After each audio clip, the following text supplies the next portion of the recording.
All right, everybody. I'm very excited to welcome in our guest to talk about Survivor this week. Just one of the best guests that you can have on a Survivor podcast that 3 seasons in a row now. Here we are breaking down an episode of Survivor. One of the great interviews out there. It's Jamal Shipman. Jamal, how are you? Rob, I am good. So good. How are you? Yeah. Oh, I'm very excited to have you back. Love getting to talk Survivor with you. And so Yes. really glad to have you here. What's been going on with you, Jamal? Oh my gosh. Nothing too much. Nothing too much. It's actually really nice that one of the more exciting things in my life is Survivor season 42. So I'm actually very, very excited to be chatting about it with you. But just, the quick update, still living in Providence, Rhode Island, still working for software company and just kind of doing the adult thing. I'm doing some adulting, getting back into the swing of things. It's life coming back to normal. Have some weddings to go to this summer, and just starting to feel normal again, which is pretty nice. Yes. Okay. And I'm very excited that I will get to see you again in person next week. Yes, yes, very excited. So it was not planned. Just last minute, our baby boy, Bryce Isaiah, gave me a Mhm. ring, and he was like, "We're doing a live show," and I was like, "I am there." So I have no logistics. I don't know where I'm sleeping.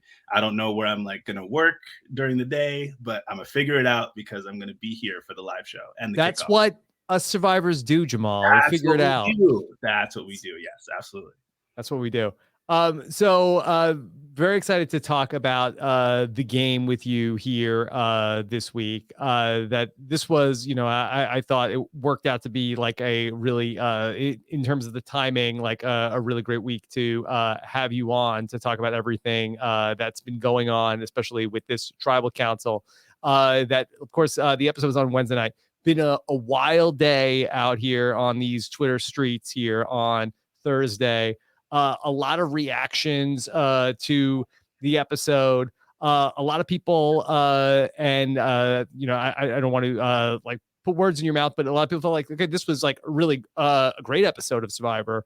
Other people felt certainly some type of way about what they saw on the screen. So we'd love to just get your reaction to the episode. Yes. Oh my gosh, you are not lying when you say it's a wild day in the streets. And actually, I haven't been plugged into the social media scene much as I've been Mhm. watching for the past 2 seasons, to be honest with you. And it's not until I gear up to do this that I kind of check in to see what the pulse is. And boy, is there a pulse going on about what went down at these last two tribal councils. But my reaction, I have so much to say, so you're gonna have to do some work here, Rob, to corral me. But so many thoughts, so many just ideas about what this game is, what how people bring themselves into the game, the like intricacies of the clashes that happen across culture, across experience, across ages, across sexual orientation, across race. It's just one of the pure. I think Survivor the game is just one of the purest vessels, right, for the ways in which human beings crash into each other. I think it's a beautiful thing. I really do enjoy it. It's real, it's sad in some moments, it's heart wrenching, and then it's triumphant in other moments, and beautiful and heartwarming. It just has it all. So yeah, I'm so excited to get into the details here because there's a lot to unpack for sure. So, where would it be best to start in talking about it? Do you want to start just talking about season 42, like big picture, and then we can like work our way back to the events from last night? Yes, yes, I think that's a great place to start. Okay. Yeah, so yeah, team me up. Yeah, so just so we haven't gotten to speak yet during season 42 of Survivor. Here we are, like at this point in time where we end up get down to the final 10. Sort of had like this big alliance here, and then ultimately we split into the two groups of five. Where I think that what ends up happening here is that we had people wanting to take some shots here in this at this particular point in the game. which we had this in season 39 right after you went out of the game. Players did look at this as an opportunity in season 39. We did see this a little bit with the Nasir vote, but when they go down to these groups of 5, people do want to sort of like take their shots at the group. Right, right. And I actually texted Aaron Meredith last night Yeah. because he was Roxroy, right? He was in the Roxroy spot of being voted out at the split, the first tribal of the two. And so I texted him and I was like, man, I felt triggered for you just watching that all play out, because that was exactly his experience, like to a T. Went in feeling comfortable, thinking it was going one way, and just got completely blindsided. He was at a little league game for his son, so he didn't actually watch it in real time. So I said, when you watch it, we'll talk. Yeah. But yeah, it is so fascinating. And one of the more frustrating things for me, obviously, when I think back to season 39, is if I would have just been able to survive my vote, I could have been the beneficiary of the way in which the split tribe shakes things up, because it is a disruptor, right, of the group think that's going on at the beginning of the merge, right? The first vote happens, Chanel goes out, a bunch of people voted for her, and so you have this solid alliance of people who think they're all working together. And then this happens, and I think it's great. I like it, right, in terms of it's entertaining and it switches things up. Very frustrating as a player to think you're safe and then have to kind of rework your strategy, but that's the game, right? So yeah, very, very interesting ways that each tribe kind of played out. Yeah, last season we talked about this a lot, where Evie was on the bottom, and they felt like that this really screwed up their game. Like that, I think that Evie felt like the big alliance was about to crack, and then going into these smaller groups, like actually like cut off their chances. So I'd sort of been a little bit like on the fence about, is this a good thing? Should Survivor keep doing this? We had it in back-to-back seasons. Would you like to see Survivor keep doing this in seasons 43 and 44? Uh, I'm all for the shakeup in terms of the structure of the game, right? So that what was interesting about season 39 is the structure of things wasn't all that surprising, such that when we were out there, we actually were anticipating them. We were like, Mm-hmm. oh, okay, they're going to do a tribe swap tomorrow. And they did a tribe swap. Like, all right, tomorrow's the merge. And it was the merge, right? So there wasn't much unpredictable except for that split, which I didn't get to experience. So my whole time out there, I kind of was with production and like, okay, how are we doing this? So for that, for the sake of like the experience of the players, for season 43, they would have seen obviously the way 41 and 42 went. So I think they kind of have to tweak it a little bit, or maybe put it in a different spot or something. But I do like it. I do like it because it brings small tribe dynamics to bear earlier in the merge. Like what might happen at final 6, final 7 is now happening, at the merge episode, or the episode after the merge, in double, right? So you get to see players execute their small tribe game, right, Mm-hmm. at a spot when they weren't necessarily anticipating needing to do so. Do you flip? Now, do you have to anticipate how the other side is going to react to the results of what happened, right? That's what Mike's concern was, right? Yeah. If we vote out Roxroy, we're going to ruin the trust with the other guys over there, right? Like that kind of thinking, or that kind of consideration, is actually really fun to watch and see who prioritizes that, right? Who prioritizes the long-term game versus like, no, I need this person out right now because that's what's good for my game. Yeah, I don't think there's been too much discussion about what's going to happen when these groups get back together next week. And that conversation between Mike and Hai about like, okay, are people going to trust us now if we vote out Roxroy? I think it's going to be so fascinating to see what this group of 8 looks like when they come back, about why did Roxroy get voted out instead of Romeo, who, Roxroy was with the big group. What are we doing? And I really can't imagine what this group looks like, let alone the fallout from and wait until you hear what happened at the second tribal council, and how that impacts what's going on with this group of 8. Like, I just think it's going to go from a big group to I think we're probably going to see a lot of pairs now coming out of this. That's probably true. Yeah, it's very fracturing, right? Because each tribe has gone through that kind of experience. Like maybe Mike now feels a little bit more isolated from High and from Omer. I think that's how he's Yes. saying his name, right? Yes. From High and Omer, and now obviously, Lindsay and Jonathan. What happens now, right? What happens with that whole dynamic, the way that played out? Are they with Drea and Maryanne now? Like, how do people come back together? I think you're absolutely right. Having those two tribals happen when they do brings a final eight that's a lot more unpredictable than it would have otherwise Hmm. been. I think, yeah, for sure. Very excited to see how that plays out. Yeah, I'm very excited to see how it's going to play out as well, because especially just like sticking with the first group for a moment, like where does Romeo fall into all of this? Because he sort of has like the near death experience where, okay, he doesn't go home. Certainly, he is going to have loyalty to Omer. Is Romeo back on the same page with High? Like they had a great conversation at the start of the merge, where they it seemed like that they had a great bond, and then it really ended up falling apart very quickly. Where we saw at the beginning of the episode that they were really like not on the same page after Romeo had voted for High.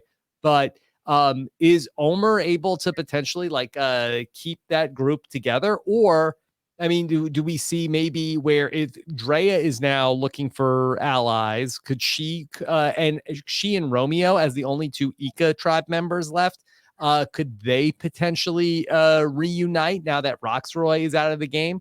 I think that Mm. that is also very interesting. All good questions. All good questions. But let me just say, I am here for Romeo. I'm Yes. here for him. Like, I know he's petty in the best way, just the best way. He comes in swinging. He's talking mess about everybody, right? He's a man on an island, and he's just clawing and scratching for his life in the game, And I think he's so good at kind of giving us that emotion that he's feeling, but Hmm. also keeping it tight and knowing what's strategically right for him. He's obviously made some missteps and kind of gets paranoid and squirrely and all that, but he's here, So Hmm. whatever he's doing out there is working a little bit. There's a knowing look between High and Romeo at the end of Roxroy's vote out, such that you have to suspect, right, that they are possibly working together more than we've been told. And that bond doesn't go away, like they did bond, right? They just had a little spat, right? They had a scuffle. Hmm. But I think in the long run, I think they might have a little bit more of a connection than we're led to believe at this point. So yeah, I do think that they stick together. I think they see their survival, right? We have this whole thing, the big theme of this season is this whole big guy, little guy thing, right? You got the big guys, Mike, Jonathan, Roxroy, and then you have these little guys, Romeo, High, Omer. And I just think they have all seen themselves in each other, even though there's inter-side beef or whatever you want to call it. But I just think they all realize that they all recognize we do have to kind of stick together, and that's what's happened, right? They I think they're going to come together. I do. Romeo is a very interesting person in this game because I was very high on Romeo in the beginning of the season. He was my winner pick coming in, and I felt really great about that through the pre-merge. And Romeo really, he was kind of like controlling things seemingly. It felt like that he was the one, and he was telling us in his confessionals. He even said about Drea, he's like, I feel like I'm showing her how to play the game. In hindsight, it looks like, okay, well, like, Dre ends up in a much better spot than Romeo is. Like, so who's leading who? Right. But it's just but he seemed very comfortable sort of being the person who was like calling the shots Mhm. in his group. That as a player on the bottom, as a player who is like out of power, he seems very uncomfortable. And it's definitely like different players are better from playing at different positions in the game. There are some players who are great like when their things are going their way. There's Mhm. other players that are much better when their back is against the wall. And Yeah. Romeo, I think is going to be forced to have to play from that back against the wall position the rest of the way, which I think Right. is just not his strong suit. Right. I agree with that, but I'm like a game structure person, right? Like I agree with everything you said, but I also think that at this point, and I haven't been proven wrong thus far, so I think I'm pretty correct on this, right? Hmm. At this point, at the merge, early merge stuff, right? First boot, second boot, third boot, you really just stop being threatened by these kinds of players, right? So the argument of like, I can't trust him, he's going to turn on us. Can we really take him further along? He's going to be a liability for us. All that stuff that works really well in the beginning of the game because it's about tribe cohesion and tossing around the idea that we might stick together when the merge comes, which never plays out. But for some reason, we all pretend that the tribes are going to stay true to each other at the merge. Um, I just think that Hai, Omer have just made the calculation that Romeo is not a threat. Hai says this to us. He says, I'm not afraid of Romeo. I don't think Romeo has the social capital to make any big moves against me. I think after this vote in particular, Romeo is going to be very loyal to Hai and Omer. And so I just think now what happens is because you're kind of what we might call a bad player, you actually tag along for a while, Hmm. until, maybe something might happen, later on. But I just think that that's what's happening with Romeo is that they're like, we got you. Like we have you in your box. We have you in your place. You're not good. You're not going anywhere. We're going to use you to take out what we consider the bigger threats or the people that we can't necessarily work with as well, Roxroy. And so that has benefited him. Yeah. I say this about my the tribal where Jack went home in season 39. Like there was nothing better about my game than Jack. In fact, Jack was playing a much better game than me in terms of being socially integrated and being more friendly with more people. But that's what made him the threat. That's why Kelly and Dean made that decision, and Nora made that decision to get Jack out because he was the better player. So I kind of got dragged along in that spot where people were like, we have Jamal, we're going to contain him, and we're not threatened by him. We're okay to bring him forward. And so that's what I'm saying. Like, you just have to consider the moment in the game and like how Survivor kind of chews up some of our preconceived notions about what it means to be a good player, bad player, what it means to get further in the game. You just have to kind of consider like, at what point are we at that changes the impetus, right? That changes the motivation to bring someone forward in the game. And that's what I think is happening here with Romeo. I'm just wondering, will Romeo be the type of person who is going to be content for a little while of, hey, just tell me what to do? Where we saw him like when in the beginning of the merge, to feel like, hey, like I'm starting to feel like I got it. I'm power hungry right now. Do you think that he could check that? Because I actually feel like that Tori, I think, would have been better in this spot to be the person who would have been just tell me what to do. And Yeah. then Yeah. Tori, and then we see Tori end up in the final four. I'm just like Romeo, I think has a great opportunity right now. I'm just like wondering if he is the type of player who is going to be able to go with the flow for a couple of votes. I just don't know what choice he has. I Yeah. think we're gonna get some golden confessionals from him of him just, talking all kinds of stuff about everybody and kind of playing up that like, oh, I don't have control, I don't know what to do, like I'm out here just kind of trying to survive. And it's going to be beautiful to watch and it's going to be very frustrating for him. But if they're smart, I don't know what happens, I don't, but if they're smart, this is what I would do if I was out there seeing Romeo in this position. I would just let him flounder there. Right, I would Mm-hmm. let him kick and flail and throw tantrums and be that like salty person who is so frustrated that he doesn't have the power, but he's just not a threat to you, right? So players like Omer and Hai and Jonathan and Lindsay, right? They should all just kind of let him be there and take out the bigger threats to win. I just don't think Romeo is in a spot to win the game right now, Mm-hmm. Yeah.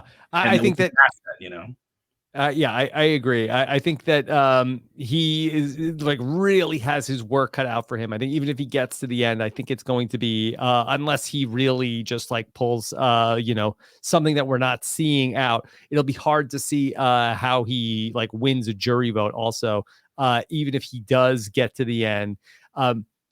For the rest of this group, I feel like that they are kind of out of targets right now. That's the only thing that I feel like is working against Romeo, where that I feel like that Jonathan is not long for the game. I feel like that Jonathan's number is up pretty soon.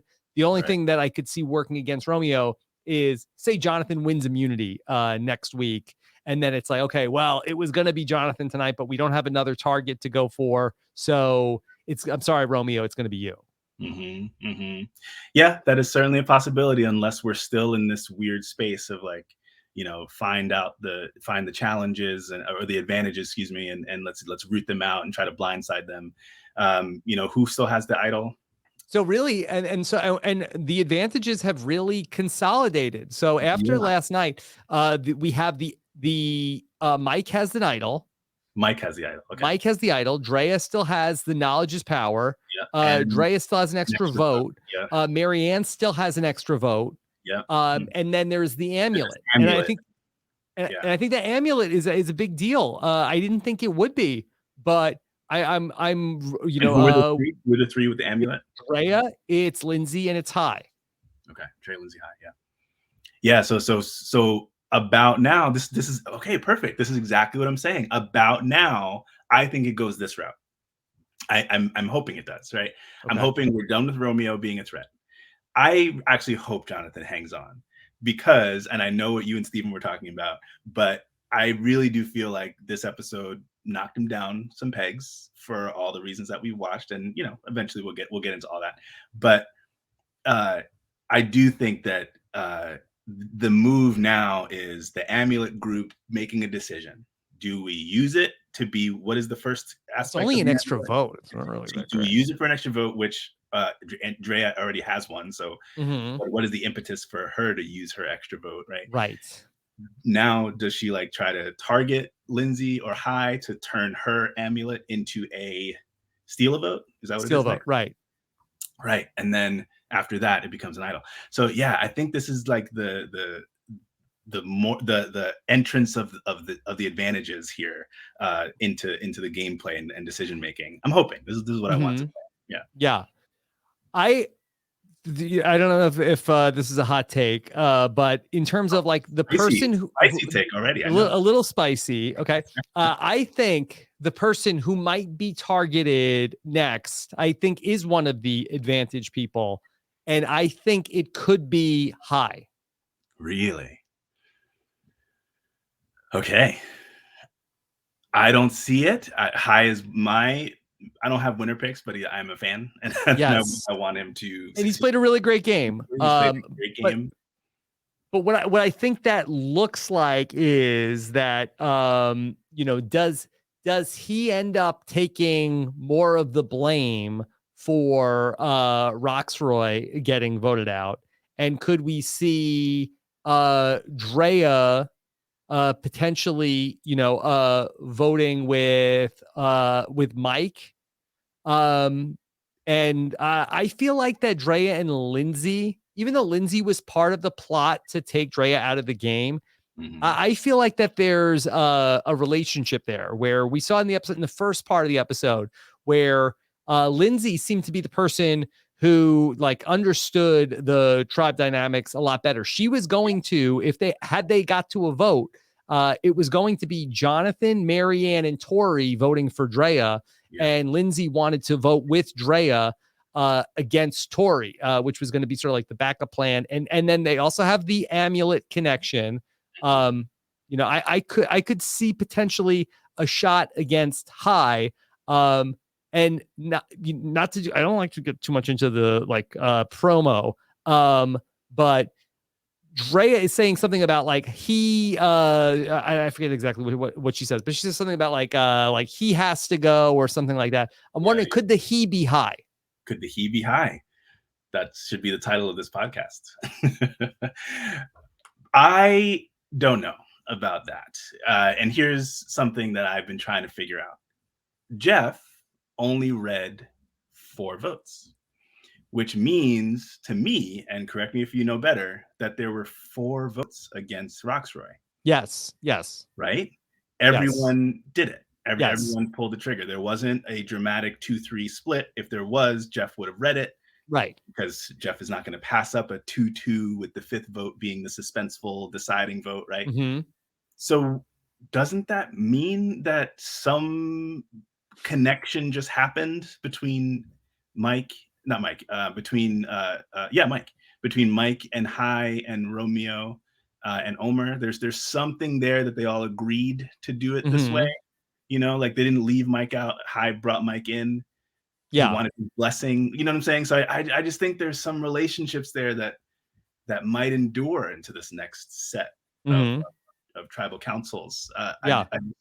I think Hai's in a better spot than what you're suggesting. Well, the problem for us, Jamal, is that somebody's got to go next. And if it's not going to be Romeo, and if it's not Jonathan, then we don't have a ton of other options. That's Like it true. really this season we're getting down to like Yeah. Well, the real end game now. right, right. So yeah, okay. I hear what you're saying. So maybe it's they make a plan for someone, but these advantages come into play and mess it all up, and it just kind of lands on somebody, right? Um, yeah, I hadn't thought through the advantages yet. I mean, that knowledge is power is Very looming like powerful. pretty So large. I mean, the obvious use, right, is that Drea knows Mike has an idol. That's the Hmm. obvious use. Mike doesn't know about this knowledge is power, so it's not like he can do a Xander with this Yeah, thing, you know? I don't know. I don't know. I'm excited for it. Can we talk about the men's alliance? of course. Oh my gosh. Can we just like do a round of applause? I wish you had sound effects of a round of applause because You can do sound effects. What do you want? Cheering? yeah, I want some cheering. I want some adulation. Can you pull that up for Okay, us? let me see. Let me see on the You have that spot. technical Yeah, could skill we set. could we get some cheering for I don't know what we're cheering for yet. I know But that's the thing, or a drum roll maybe. a drum One of the, roll, one of sure. the The drum roll I could do. Here's a drum roll. Hi. I am so happy with Hai when he says to the camera, I am not here for that misogyny. That was to me like Hmm. it's so funny because I was watching with my partner here and it's 2022. Okay. Survivor's been on for how long? How many times has this whole man thing been discussed and chewed on and passed around? And I feel like we've all just agreed that that's just not the way Hmm. to play Hmm. Survivor. It's just not, you know, it's a weird thing to do now. And the like blinders that Roxroy has to suggest this. I mean, Yeah. and I heard his exit interview. So Yeah, it makes he did all the say sense. that he wanted Drea involved also. Sure. But that's not what he told Hai. He might have told Mike that, but that's not what he told Hai. That's not what he told Yeah. Omer. You see what I'm saying? Hmm. Uh, and to like think that Hai of all people was going to be like, yeah, the men. Like, come on. And so for him to just the editing was great because it just like built it, and then bam, Omer and Hai are like, absolutely not. And so I just applaud that. I think that's just so on point. I'm more of a fan of Hai for that reason, for him to just call it out that way because yeah, it was a silly strategy, and I wonder if that played a bigger role into Roxroy's going home. To be honest, because Hai's a little petty one too, right? Hai doesn't take well to insults. He doesn't take well to slight, right? Hmm. And he's very vindictive in like the best way possible. These are not insults. I'm just here for the way he's playing his game, and he's executing in a really strategic way where he's able to make the calculation. He wants to drive. You see that in Hai. He wants to drive. He's an amazing narrator. But for a couple of votes now, he has made the calculation that he just didn't have it, right? I think the Lydia vote was the one where he was like, you know what? I really don't want to vote Lydia, but the tide is moving and I got to get on board. And I think Chanel told us, right? Hai wants to play the perfect game, right? And Yeah. I can see him wanting to be an incredible Survivor player, and he is thus far. And so I'm just a big fan. I'm a big fan of him and the way that he's moving about, being himself, being super confident and all that, but knowing when to move with the game. That I think he's giving us a clinic on that right now.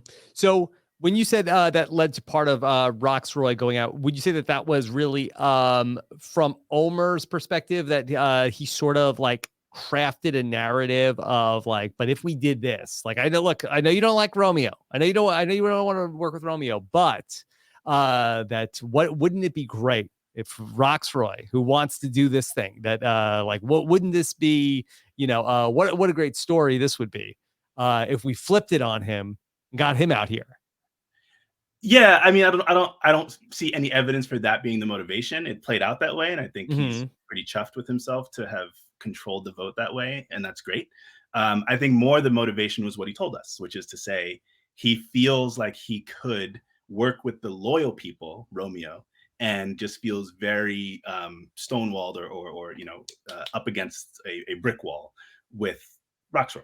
He Mm-hmm. wasn't going to be moldable. He wasn't going to be able to influence him later in the game, which made him actually more of a threat, which is so funny, right? Because so often the attractive survivor attribute is to be that solid, I give you my word, I do what I say, predictable, reliable alliance member, right? That's usually a positive thing. But for these players, especially ones who are a little bit paranoid about going up against big athletic men down the line, it becomes a real liability. And you could just see that play out. And I love the way that they're kind of explaining that to us.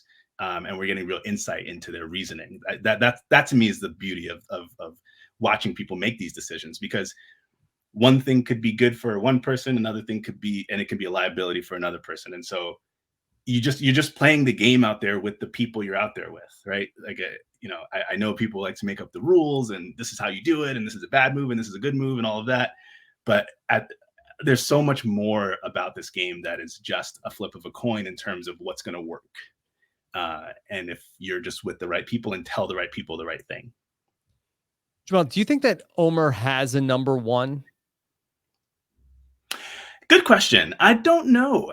That's not obvious to me if he has a Mm-hmm. number one. I think he likes Romeo a lot for the way Yeah. that he kind of has him in his pocket. But does he have a number one in terms of like who he's like excited to play with? I don't think we're seeing much of that from him. I think he's just a game bot at the moment in terms of what we're seeing. I'm sure he has great, beautiful relationships. We see him bonding with Jonathan early on about, his religion and all that stuff. And, obviously bonding with Romeo and High. But I don't know. Every time I hear from Omer, I just hear like, you're just calculating. you're just running the numbers, and you're just making your calls left and right. And I don't think you'd be sad about anybody getting voted out as long as it's not you, which at the end of the day is actually the right relationship to the game, to be honest. Mm-hmm.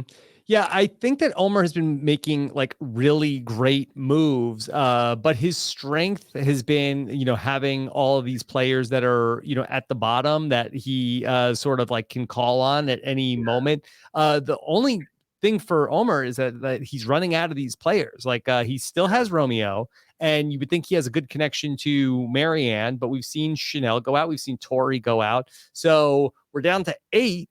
Um, and it doesn't seem like that there is enough players at this point in time for him to, make a flip without adding more to his numbers.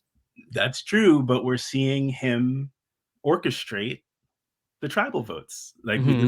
I don't know if it's the second or third time that the move has been given to him, right? Yeah. I say it that way because the edit can do all kinds of things, but we are understanding him to be the mastermind often, right?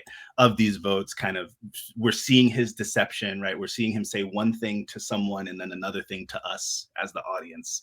And I think when that's happening, Survivor's kind of making the call to give us some of his strategy, which, I'm not an educ person necessarily, but I just think we're being primed to understand him to just be very, very good at Mm-hmm. manipulating the pawns out there and making it work in his favor. So I can only anticipate that that's going to continue.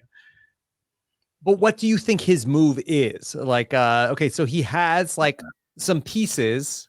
Mhm, We've certainly seen that he has a lot of ability to be mhm, able to make things happen, mhm. but if you were Omer right now, what do you want to have happen next? Yeah, yeah, Because yeah. it's not, he's in the Taku group. Like there are players that like, okay, next move is get out Jonathan, but I don't know if that necessarily serves Omer's purposes in the game.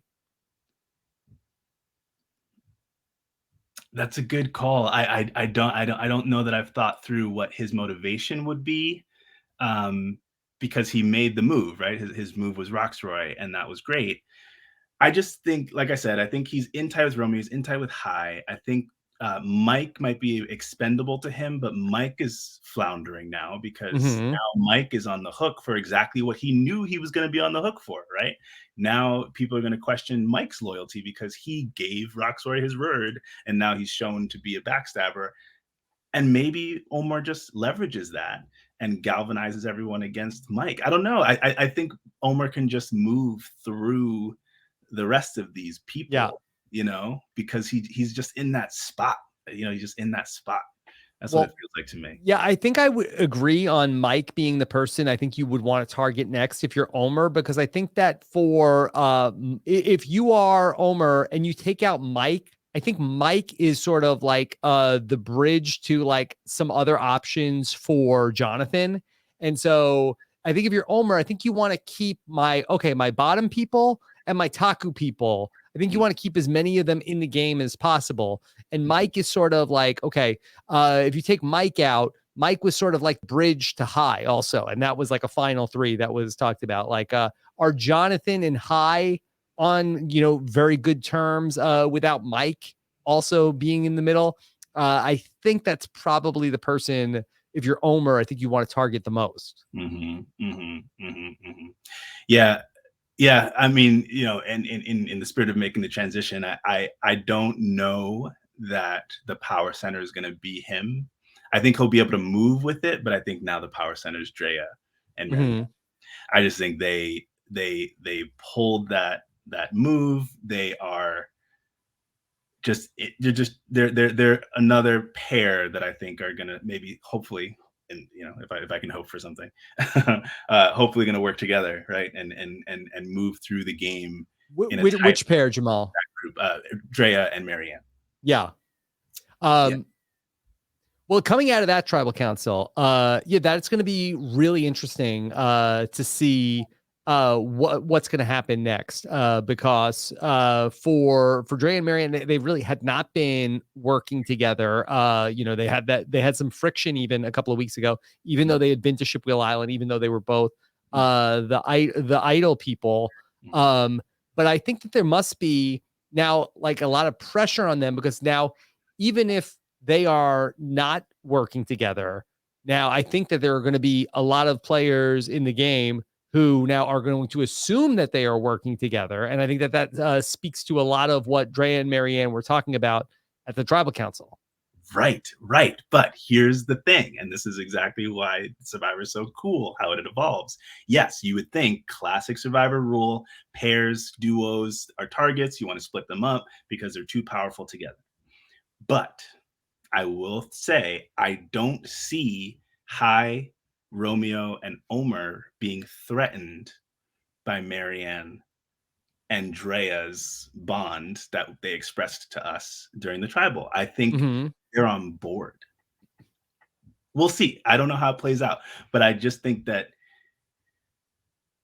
this group, right? Lindsay, Jonathan, Maryanne, and Drea are going to go back and pair up and match up or go back to one tribe with these other four guys, right? That's going to happen. And then the story is going to be told about what took place.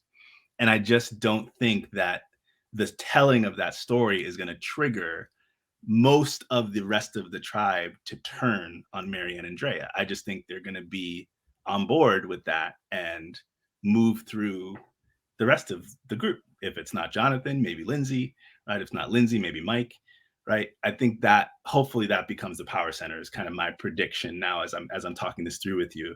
I think I've arrived at what I can make a prediction about.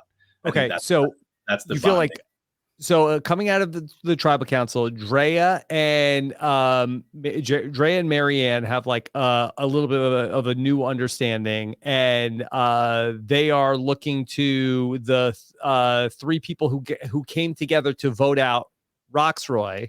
Mhm. In Now, my only question is now, what is Drea's? Because Drea, did not like that Roxroy got taken out of the game.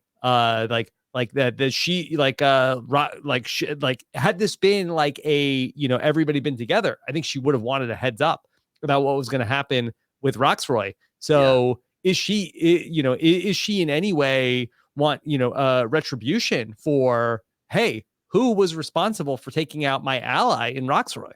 No, no, that's not how this is going to play out for her. And the Mm-hmm. reason why I feel strongly about that is I think we just saw Drea go through a metamorphosis right in front of our eyes, right?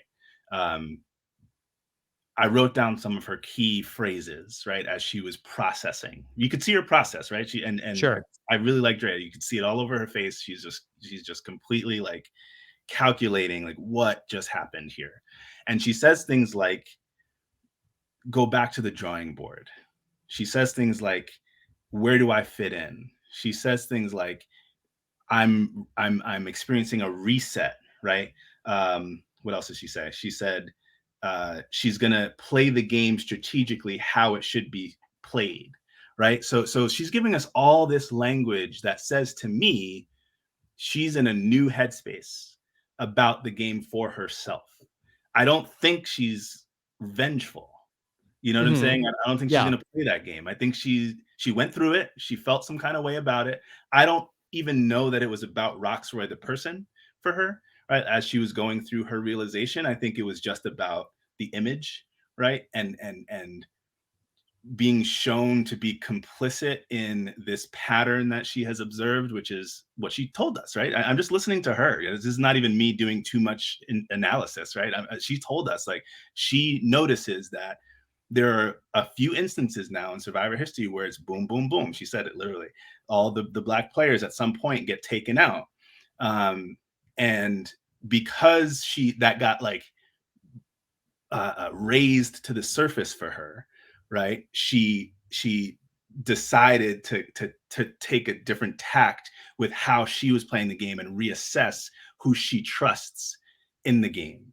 Yeah.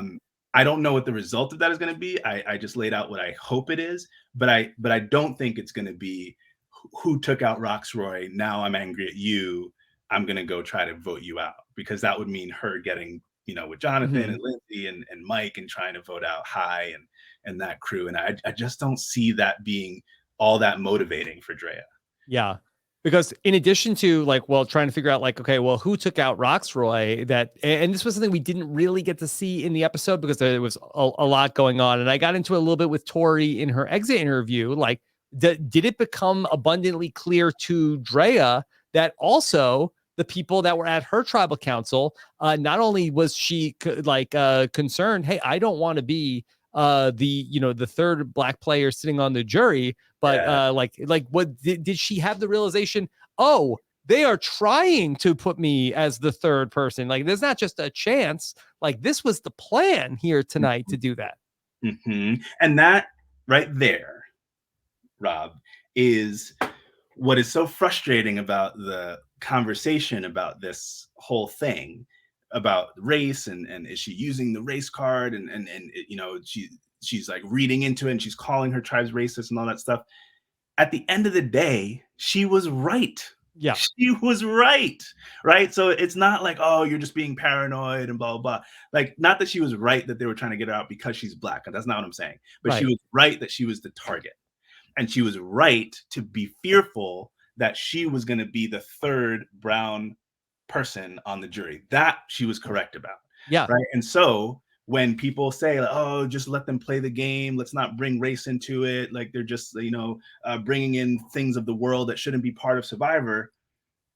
How about what Drea brought into the game is what saved her in Yeah. the game? And she just calculated for herself, wow, I thought it was going to be Romeo.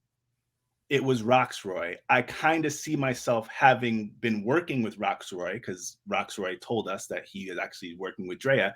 Everybody knows I've been working with Roxroy, and if they got him out, maybe they're looking to get me out. So none of that calculation is about race.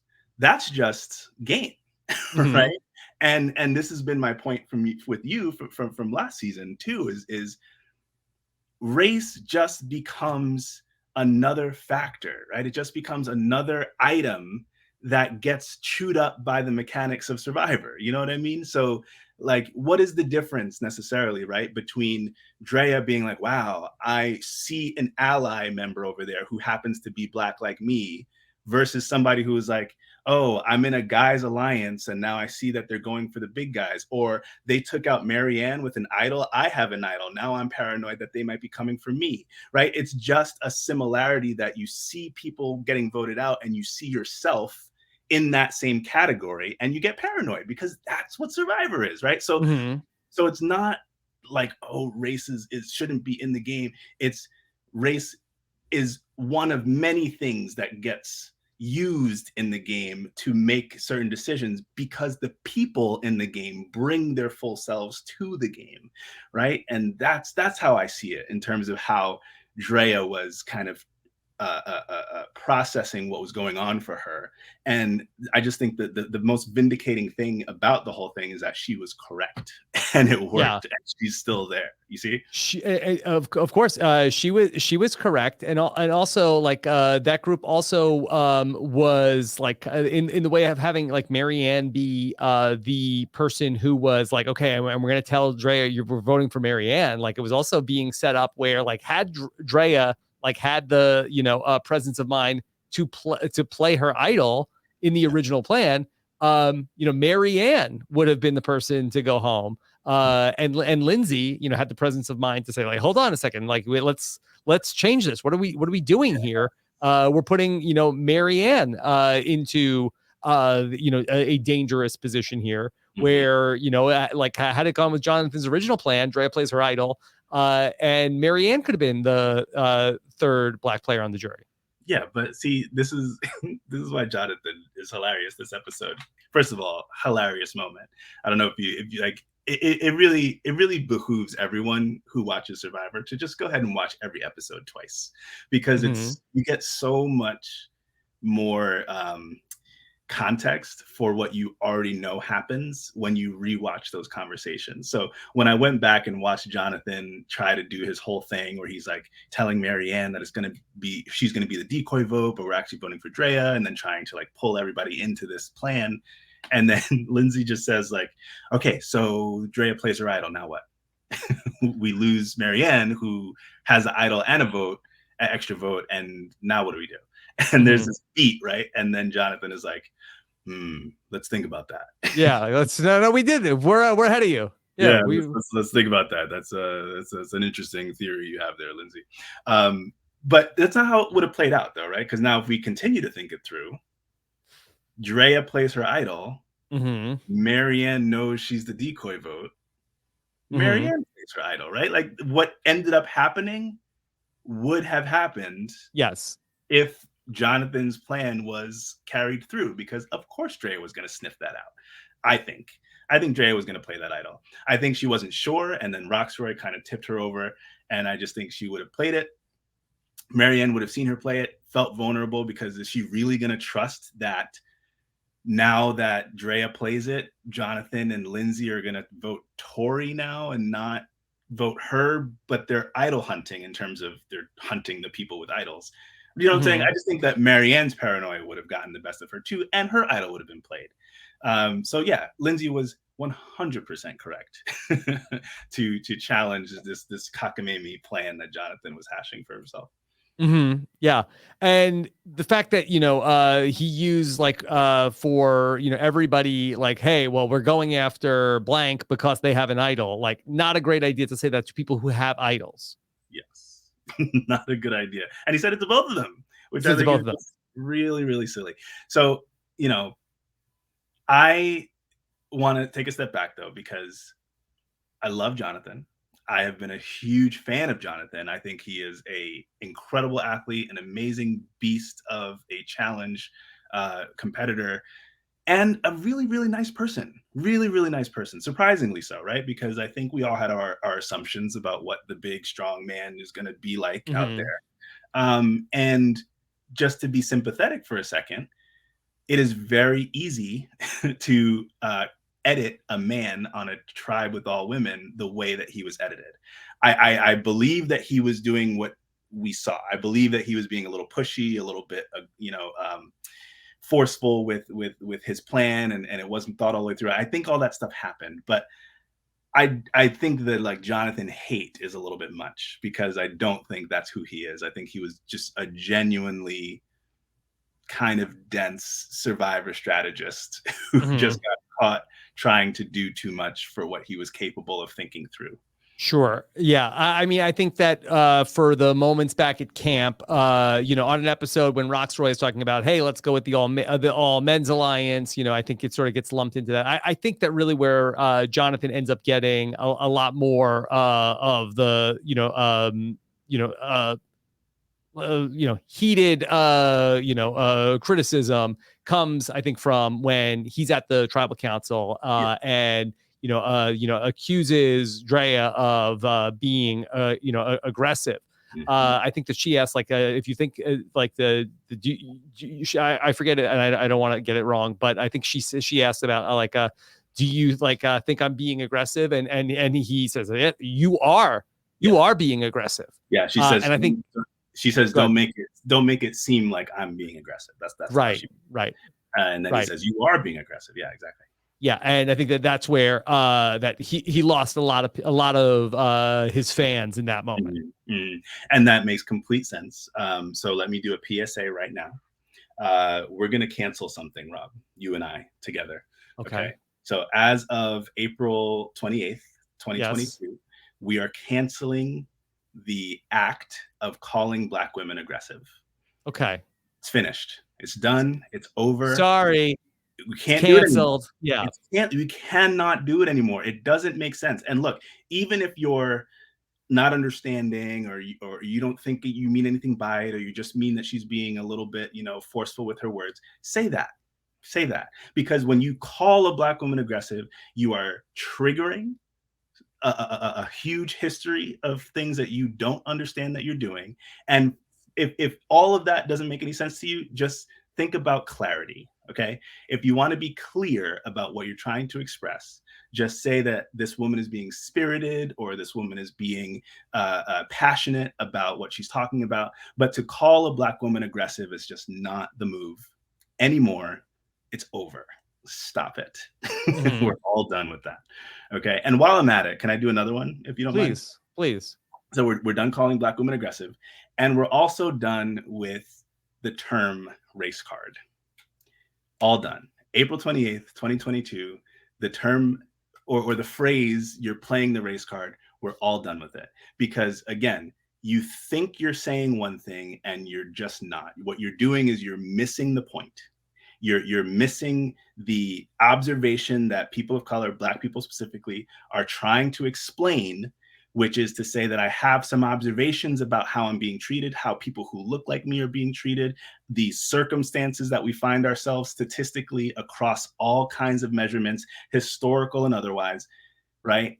And so to say you're playing the race card, what you are literally saying is that there's no merit to bringing up race as a means to explain your experience. And that Hmm. is just extremely insensitive, extremely obtuse, right? And it shuts down the conversation. So if you are actually interested, right, in having a conversation about, was race a factor there? What was it necessary to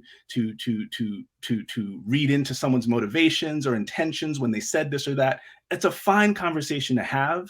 But as soon as you say, "Oh, well, she just played the race card because she wants sympathy," he just played the race card because he wants an advantage, no person of color wants to quote unquote play the race card. No person of color wants to highlight for us all the ways in which we think our race is a factor in how we're being treated or what our experience is. Okay. We would prefer that it was not a factor, but the patterns and the glaring discrepancies just make it impossible to consider other options, or at least makes it a very strong possibility that it is. And so if you use that phrase, just know that you are triggering a lot of other things that you might not be intending to, but I suspect you probably are. And so we can go ahead and say from this point forward, anyone who says that has uh, is doing it in bad faith, right? They don't have good intentions in the conversation about race. So don't call Black women aggressive. Don't use the term race card, and we'll be all the better a society for it. Mhm. Decree made here on Rob has Yeah. I I would hope that, like in 2022, you wouldn't need to say that, but thank you for all of that. um from Jonathan's perspective, being in the heat of the moment there, like I understand like the natural human tendency to push back against the I think he says, hey, oh, whoa, are you calling us a racist? And she said, racist. I didn't say that. That's not what I'm saying. It's not that you're hearing it wrong. But like you can understand like that there is like that knee jerk reaction. And I can just say like from like my personal experience with in Survivor the Amazon, that we had a guy Dan Liu who was in the tribe, and Dan, that him and Ryan didn't get along with some of the older guys in the tribe, and Dan talked about at tribal council about how he's like, I think I'm being, and I don't remember his exact words, but I think I'm being discriminated against because I'm different. I'm the only Asian person that's out there. And I very quickly said, like, I can assure you, like, that is not like nobody here has talking about anybody's race here.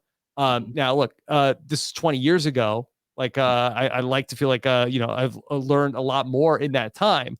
Was anybody talking about Dan's race like in at least not in my presence, but there was a clip of what one of the other players like making a joke at his expense. And but like in my mind, like, no, he just didn't fit in. So I was very quick to get caught in that moment of like trying to say like, hey, like, don't, we're not doing anything wrong. It's not about that. But like there's a lot of factors in play.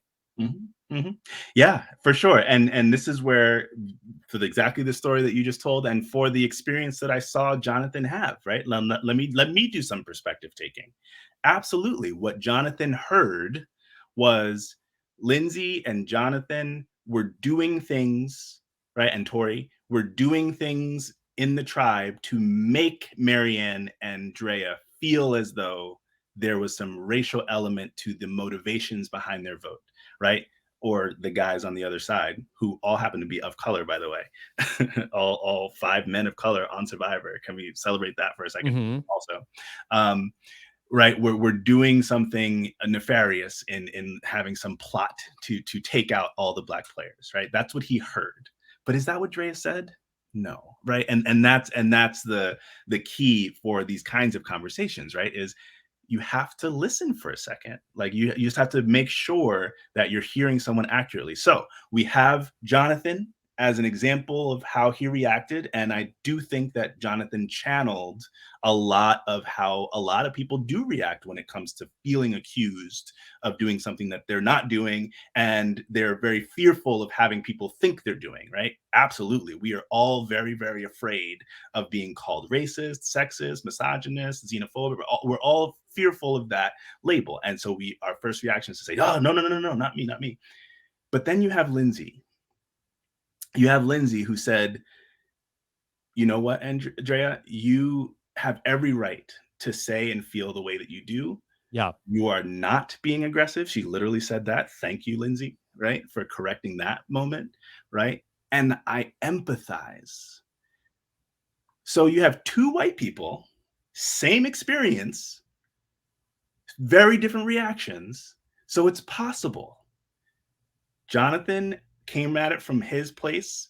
Lindsay came at it from her place. And I think Lindsay's was the more productive reaction to have. And it's the more human reaction to have. And this is what I think I've gotten very frustrated with just the entire conversation about any of this kind of stuff, differences and prejudice and oppression and all of that, right? Because we know how to do this. Every single person knows how to perspective take. Every single person knows how to empathize. Every single person knows how to connect with someone different from them. That is not a foreign concept to us as human beings. We do it all the time. That's why we love reading stories. We love watching movies, because we know how to say, wow, I am not that person, but those emotions, that experience, that feeling, I can get myself there to what that must be like. And I can feel for you. I can have sympathy. I can have empathy. I can have compassion for what you're going through, right? If we can just take a beat, right? When someone is expressing that, like Drea is a strong, strong person. And I don't mean that in a pejorative way that Black women experience themselves being called strong as like a slant to their lived experience and their emotional range, right? So I want to make that caveat. But Mhm. Drea definitely presents herself as solid, right? She is stone faced, she's calculating, she's measured, and she expresses to us that that's very exhausting for her, right? Because she says, I have to watch how I talk, I have to watch how I come across, I have to watch how I, speak, because otherwise it's very easy for me to be called aggressive, which is exactly what we saw take place. So Drea, right, is having to experience what she's experiencing, and she breaks down. She breaks down, right? Which tells me that is 100% real. That's not emotions for manipulation, right? That's not, just her being a sensitive person. Like, that experience that she was having was so real that it broke through, and it broke her in the moment, right? So how do you not see that and just take a beat and be like, wow, maybe there's something happening here that I don't understand? Because I just saw one of the most strong, stoic, put together people have a complete meltdown in the best way, right? In a very emotional, vulnerable way. I have to make room for that and space for that, and not immediately get defensive and think that it's accusing me. And I love how they said it, right? Where they said, Judge Jonathan, don't center yourself, right? This is not about you, right? This is about me walking in here and seeing two Black people. This is about me not wanting to be the third person on there, which I was gonna be, right? It's not even like she was Right. making it up. Right. So anyways, to tie the bow on this one, I just think a lot of attention is being paid to Jonathan, and I think that he has gone through his growth and probably has these beautiful relationships to teach him how to respond. But we do want to celebrate and hold up Lindsay, who was able to get there and able to be the example for all of us about how to respond in those moments, in those human moments. You see what I'm saying? Yeah. Survivor's great. Yeah. And we only have to go think back to last season, when remember when the Black players in the game made an alliance, and Mhm. people didn't like that. Here, the Black players in the game didn't make an alliance against any of the other players in the game. All Drea said is like, hey, we don't want to all be voted out in a row, if that's Mhm. possible. And you know what's so crazy, Rob? So just to drop into Twitter troll world for a second, one of their favorite things to do is to post pictures of Roxroy and Maryanne or Andrea voting for Chanel, right? To say like, what are you talking about? You voted out Chanel. You were contributing to Black players being voted out. You're, whatever. Mm-hmm. It somehow they're making the connection that like invalidates what they're saying now. I don't know, but that all that says to me is that they were doing exactly what they wanted to be doing, which was to play the game for Yeah. themselves, right? Like, they weren't considering race, right? They were like, Chanel is a threat. She needs to go. I'm going to vote for her. I'm going to play the game. I'm going to position myself to win the game, right? Like they were doing what we all require them to do who might have an issue with race being at the center of Black players' games. Mm-hmm. And yet, when confronted with the reality that they might be contributing to this pattern that they're seeing, which, microcosm of the world, right? They had to take a second. And so let's switch to Maryanne for a second and just marvel at her composure and her ability to articulate to us her perspective and what it meant for her to represent and her biggest fear, right? She explained it to us. She said her biggest fear on the game was not going home with an idol in her pocket. It wasn't, some embarrassing vote out or whatever. It was sitting there in the face of injustice and being fearful and not doing anything about it. That was a really, really hard, fearful thing for her. And in that moment, all that bubbled up for her.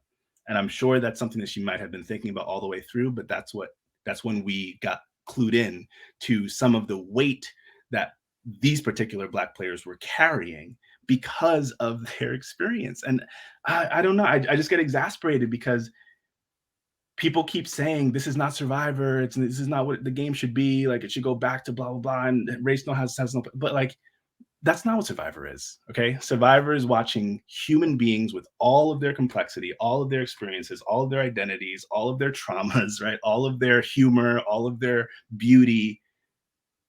Try to play this weird, strange game and bring their full selves to it, right? And so I just have to laugh at the fact that Roxroy can say, "Hey, redemption is really important to me, and so I'm going to make decisions based on my like belief in redemption." And Mike can say, "Hey, I want to form an alliance with this guy because we get it. Me and Jonathan, we're bros. We come from the same, cut from the same cloth, and we can see all these examples of connection, all these examples of people bringing themselves into the game and making decisions not strategically, but based on who they are and who other people are. They're doing it. They're making those decisions.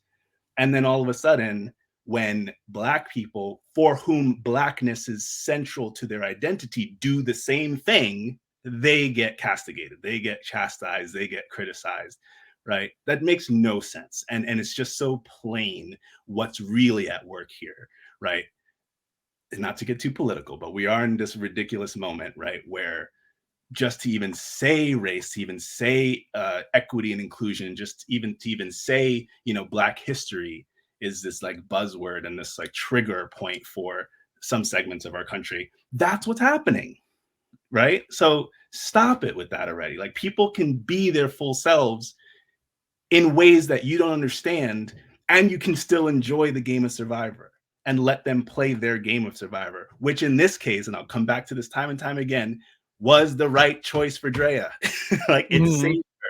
And so later for all that noise, it was what she brought to what of her whole self, what she brought to the game is what got her to next week. That is the reason why she's here next week. So stop with the like, oh, you're hamstringing your game, whatever.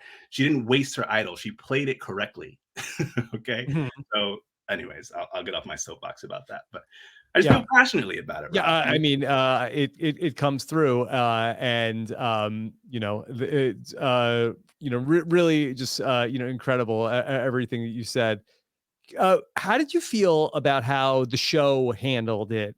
Because I have to be honest, I had mixed feelings about that. And it wasn't Drea and Maryanne said, hey, Jeff, could we not do the votes? But Jeff volunteered. Hey, would it be easier for everybody if we just didn't go? We don't have to do a vote if we don't want to. And I sort of like I feel like I've like gone back and forth in my head a couple times about whether or not I felt like that they should have still had a vote. Mm. Yeah, I've been chewing on this one a little bit too. You know, hot take. I'll lose some people on this one. I'm a Jeff fan. I think Jeff really handles these moments well. I get it. I know the history. I know all the criticism that we put at this man's feet. But there's just something that he does so well, which Mm-hmm. is read the room and try to Right. gather what is like the best way forward for the moment. I think just does that really well, right? That's why he's been the host of the show for as long as he has. I'm okay with it. I'm Yeah. okay with it. Partly because of the content, right? Partly because the players were telling him this, right? It wasn't just Jeff being like, okay, this is what's going to happen. You know, now we're just going to change it, right? Like it was the players that were saying, this feels wrong. This feels uncomfortable. Like, I don't like that we're going to go ahead and do this pomp and circumstance is the phrase that he used. And so it's a combination of the content, but also the moment, right? Maryanne had an idol. Drea had an idol. Hmm. Jonathan was safe. It was going to be between Lindsay and Tori. They were going to vote for each other. So the decision really was the three of them. What makes that so different than a tie vote and then having them negotiate, right? Who to vote out unanimously. Hmm. And Tori got to play her shot in the dark. So that wasn't even taken from her. Props to Tori, by the way, for that heads up question, because I don't know that I would have been able to think about that in the Yeah. moment. I thought she She was really good in the exit interview today also. Yeah, she was. She was. She was very good. I've been a Tori fan. I've been enjoying all the Tori hate, but I'm actually a big fan of Tori. I think, any woman who can last that long, win the first two immunity challenges of the merge, like you're doing something right. Like you're pretty badass. So props to Tori. It's a little awkward, little strange. Probably annoyed people out there for whatever reason, but Sure. I don't know. I just liked her. I thought she was doing a great job. Yeah, I mean, I thought that like, and I understand like people have all sorts of reasons, but I just felt like that in terms of like what she was bringing on the show. Like I thought that she was like made the season better and was bringing a lot to it. And I like she was like a very fun character to have in the mix, like stirring the pot. Yeah, for sure. Which was so funny because in the beginning, all she was really doing was being a little bit pushy. I guess she was like asking Roxroy a bunch of questions about his advantage and all that. And I don't know. I just saw the players reacting really strongly to her, and I was like, I don't see it. I just think she's Mhm. just being kind of dopey, just kind of like quirky woman out there. Like I don't know. I just didn't understand the like Tory hate. I thought it was actually really fun to have her out there. Mhm. After all of this from this tribal council, and this goes back to what we were saying before, like how does this like a very like emotionally charged tribal council now affect the dynamic between these four people? We saw Jonathan at the end of that tribal council, bringing in Drea for a hug. I mean, was that sincere? Was that him trying to save face? Was Drea just it's a cold, miserable, rainy night? Was she just looking for some warmth in that moment? It'll be very interesting to see just if that relationship is fractured. It will be. I feel very strongly that it's not, right? And this is what we have to really, be careful about how much you read into things, because obviously that tribal was probably an hour longer than what we saw, right? If not more. Um, I do have some knowledge about kind of the extra conversation that was had, but I won't offer it just because I'll let the players kind of tell their own story. Um, Mhm. but I will say that I just think, just from what we saw, I do think that there's a lot of love there, right? Like true tribal connection between all of them, and that's why Jonathan took it so personally. Like, wait, what? No, I care about you. I want to. Can I tell them that I love them? Like he really, very much from a genuine place, was very shook by the notion that he could be an agent of the way they were feeling, right? And Drea, in the midst of her emotional experience, had the wherewithal to turn and say, "I love y'all. Like it's not about you guys. Like I really do care about you guys." Maryanne, same thing. I just want you guys to know it's not about you. I love you guys. Like we're all here. We're all good. And so I don't think there's any fracturing necessarily of their relationship based on this. What I do think, though, is what I said earlier about Drea's mindset. I think Drea turns into a cold blooded, survivor assassin. I think she will not be moved by any kind of, oh, kumbaya, we're all family, blah, blah, blah. I think she is going in for the jugular. And I wouldn't be surprised if she turns on Maryanne just to be like, you know what? All bets are off. I'm going in, right? Like, I just think she's so she just was so shaken by that I think she just is going to unleash her arsenal, literal arsenal of advantages and gameplay and relationships. I think this is either Drea is going to flame out real hard because she goes too hard, or this is her turning point and she goes real far in the game because she turns into this game bot right now. Very excited to see Drea's story here. Yeah, I mean, she really is sort of like at the center of everything from here on out. And, I think that, between all the advantages, also she has a lot of different like avenues that she can go in terms of like whatever direction she wants to take the game after this. And specifically whoever she wants to target, I could see a lot of people falling into line behind her to, go after a big target next. Yeah, for sure, for sure. Well, if we remember back to last season, though, and now this is me asking, I'm not remembering, like Right. what's the next big So, twist?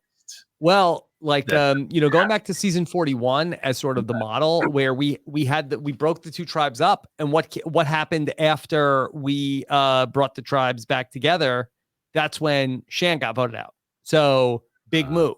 So like the tribes were separate. Nasir got voted out. A big player got taken off of the board. And idols were an idol was out of the game. And then we saw players feel like, okay, now this is time for a big move at Final 8. So I think that, we will see advantages played. And I think that there will be because now we're really getting down to, it's the final four is like when we're going to get into making the fire. So there's only 4 votes left in between now and then.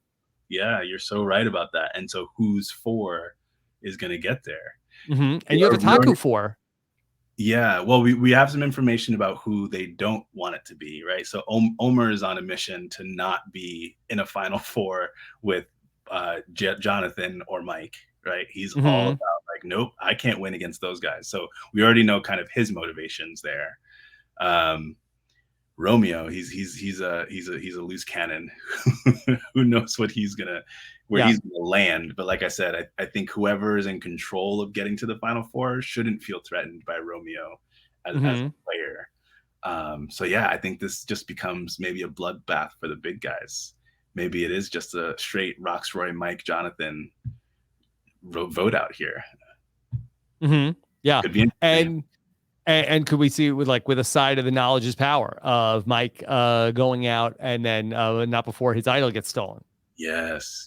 I think maybe Mike goes out the tribal where his idol is stolen. Yeah, for sure. And then if say that happens this upcoming week, now we're looking at where Drea is now back with an idol again at the final 7 with an extra vote. And all 3 amulet people are still in the game. And I'm not sure exactly when the amulet advantage expires. Wouldn't it be wild if, was it at the final 5? Because that's the last time you could play the idols. Yes. Where that we may not, like if we get through this next vote and it's not Drea, High, or Lindsay, we're looking at the possibility that we never get this thing to an idol. Ooh, that would be interesting. Okay, questions about mechanics here. So they all have this amulet. Do they all have this to decide that it's going to be an extra vote? Yeah, I think they have to use like basically all turn their keys to do it. And they have 3 extra votes that are controlled. No, one. It's this janky advantage amulet. The 3 amulets turn into 1 vote. One vote. Is that how it works for real? Yeah. Oh, that's miserable. And then 1 steal a vote. I did not realize that. So the 3 of them have to work together to get just 1 extra vote, possibly. That's right. Or the 2 of them, if one of them gets voted out, have to work together to get one steal vote. Yeah. Oh, that's not happening. It's not that great. Yeah. That's not happening. But then if basically if they don't go out here, then basically like say Hai and Drea need to get voted out back to back for Lindsay to have an idol at the final five. That's right. Ooh, that actually makes it more interesting to think through. I didn't realize that. So yeah, I don't think that at all they work together by any means. And what it does is if Hai's name comes up, right, as and Romeo's really gunning for Hai or something, then Mm-hmm. that really does put some extra motivation for Lindsay and Drea to go along with it because they're like, look, I wasn't necessarily working all that closely with Hai. He's kind of, got a lot of power. He got, all that. And by him leaving, I get more power. Ooh, Yeah. that's tough. That's Yeah. tough. Yeah, I think that's going to be a factor. I think you're going Yeah. to see someone weigh out that exact thought process at some point. Yeah. I feel like Hai and Mike, I think, are the two people that I think it might end up being, if it's not going to be Jonathan, I wonder if it's one of those two guys. Yeah, yeah. Um, Do you think we get but we probably get an immunity win that messes up all the plans for next week? maybe we'll see, we'll see. We'll be down to the final eight. We still have a do or die, probably. Are they going to do that again? I think so. I mean, they've done everything else from last season. True. I don't know how I feel about that one. All right, maybe Yeah. they'll do some tweaks. Maybe they'll do some tweaks. Remember how they tweaked the hourglass and all of Oh that? yeah. Yes. They added Applebee's, your favorite. Season 39's favorite. Yes. Did you get to go to Applebee's? Oh, of course. No, not on the show. That was Yes. Yes. miserable. No, I understand you get to go in real life. Yeah. Yeah, yeah. No, I did not get to go to Applebee's. I had about this much of the steak that was being passed around. Did you remember that? Like Okay. Jeff He let you Jesus taste it. with a little bit of steak, and so I had that, and that carried me for the rest of my time because Yes. that was like the last piece of protein that I had for the rest of the time I was out there. But yeah, very very cool, fun challenge. A fun reward. I'm a fan. Yeah, I get it. There's a lot of Applebee's hate out there. It's fine. A lot of But Applebee's hate, but season 39 really oversold the oh, Applebee's. That we Applebee's sold. We correctly sold. We accurately correctly sold the Applebee's. Yeah. I love Applebee's. That's what I'm And saying. yeah, and Applebee's like, wow, we got to get back on Survivor. We got to like, when's the next time we can come back? And they did it. This was They great did it. advertising.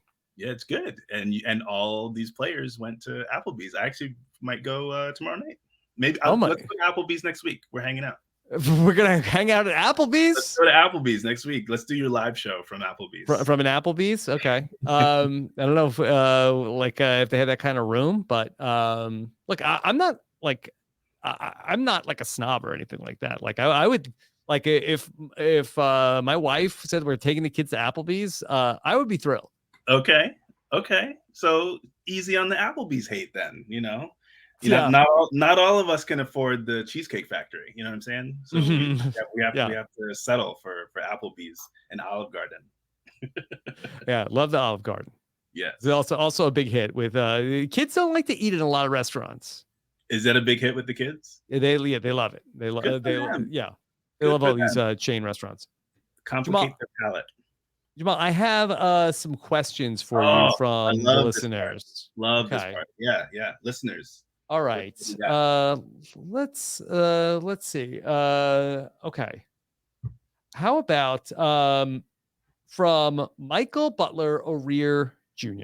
wants to know who has the best road to win at this point? I know we just talked about this, right? All these roads. The best road to win. You made me doubt it with our Omer conversation, but I'm gonna stick with Omer again. I don't do winner picks, but you're forcing me to put it. I feel like I'm an Omer guy. What do you mean I talked you out of it? You talked me out of it. You were saying, "Oh, he doesn't have anybody. He has no. There's who does he have after these vote outs? No one's. He's not really doesn't really have a number one. Like nobody. Well, I think he needs to expand his numbers. I think. I agree, but I just think his survivor acumen is really going to shine these final few episodes here. Yeah, I think he'll find a way. Nobody's threatened by him. No one is. He's done great. Attributing the big moves to him in a way that like Shan or whatever got voted out because she was seen to be the the big ringleader. I don't know. I think he's sharp. I think he's a sharp dude. Yeah, you don't want to be the person who's playing the best game here. And honestly, like this season is kind of like an even playing field, whereas like at this point, it's like, oh, Shan's running everything. Like you don't want to be like on top of the leaderboard too early on. It's like the Mario Party of Survivor, where he's in a good spot. I was just saying that I'm not sure necessarily what his next move would be, because it's hard for like it's so cloudy right now. It's hard to see where he wants to go next. Yeah, that's fair. That's fair. Omer and Hai. I know you think Hai's on the chopping block in these next couple of weeks, but I again, same thing. Survivor acumen, strategist. He's a little like we said earlier. He's a little too quick to use his vote as an expression of his emotional hurt or displeasure. Yeah. But who knows? It's very motivating. It's very very motivating for other players to say, oh, Hai doesn't like that person. Let's go ahead and, use Hai's emotion about that person to make the move with him. So again, it could hurt him, but it can also be an asset for another player to hop on. Okay. How about a question from Joey wants to know, if you had Roxroy on your side, what would you say to him to keep him from rubbing people the wrong way? Is that possible? And did you have anybody that you played with where, I mean, and you played with Nora. Is there any way for someone, if you have somebody who like you're working with that could potentially push some buttons, can you work with them to try to not do that so much? Why would you do that? The whole reason, again, mechanism of the game, at this point, the person who pisses people off is an incredible shield. Yeah. Roy, knock yourself out, boss people around, say all of your misogynistic stuff about what men are and what women are, do it, go for it, and shield me so that, when people finally get the emotional release from having Roxroy's name surface as a way to like clear their tribe of this energy, then it's not me. So I would not even subscribe to the premise. I'm not going to be trying to corral anyone who seems to be kind of rubbing the tribe the wrong way. That's an asset. Yeah, I do tend to like that as well. I like to, have those people around where I feel like my Survivor thinking like has always been like, the more people that are around that are getting on each other's nerves, like the better it is for me. Yeah, 100%, 100%. A little more chaos, producing. That's why I love Romeo. Like he is very here for that, And yeah, I think sound Survivor strategy, if you can stomach it, like if you can take it, like at a certain point, I was fine with Nora in that I understood what was happening. I understood that I was making the strategic decision to try to pull her in as an ally in this very way, right? Where I was like, okay, great. She's going to be taking all the heat, all the fire, all, annoying everyone. I just didn't calculate that she was actually going to be really supported and absorbed by the other tribe when we actually finally merged. But I think it's a great strategy. Sound. Jamal, Mike Skull wants to know, out of the new advantages, disadvantages in season 41 and 42, which ones do you like or dislike? Okay, what's on the menu here? So are we including, is knowledge is power a new one? Yeah, knowledge is power is there. Power. We have this whole amulet situation. What else do we got? Do we have the amulets. We have all the beware advantages. Of course, beware you were stuff. the guinea pig for the original beware advantage. Well, no, because they didn't beware me anything. They gave you a piece of paper.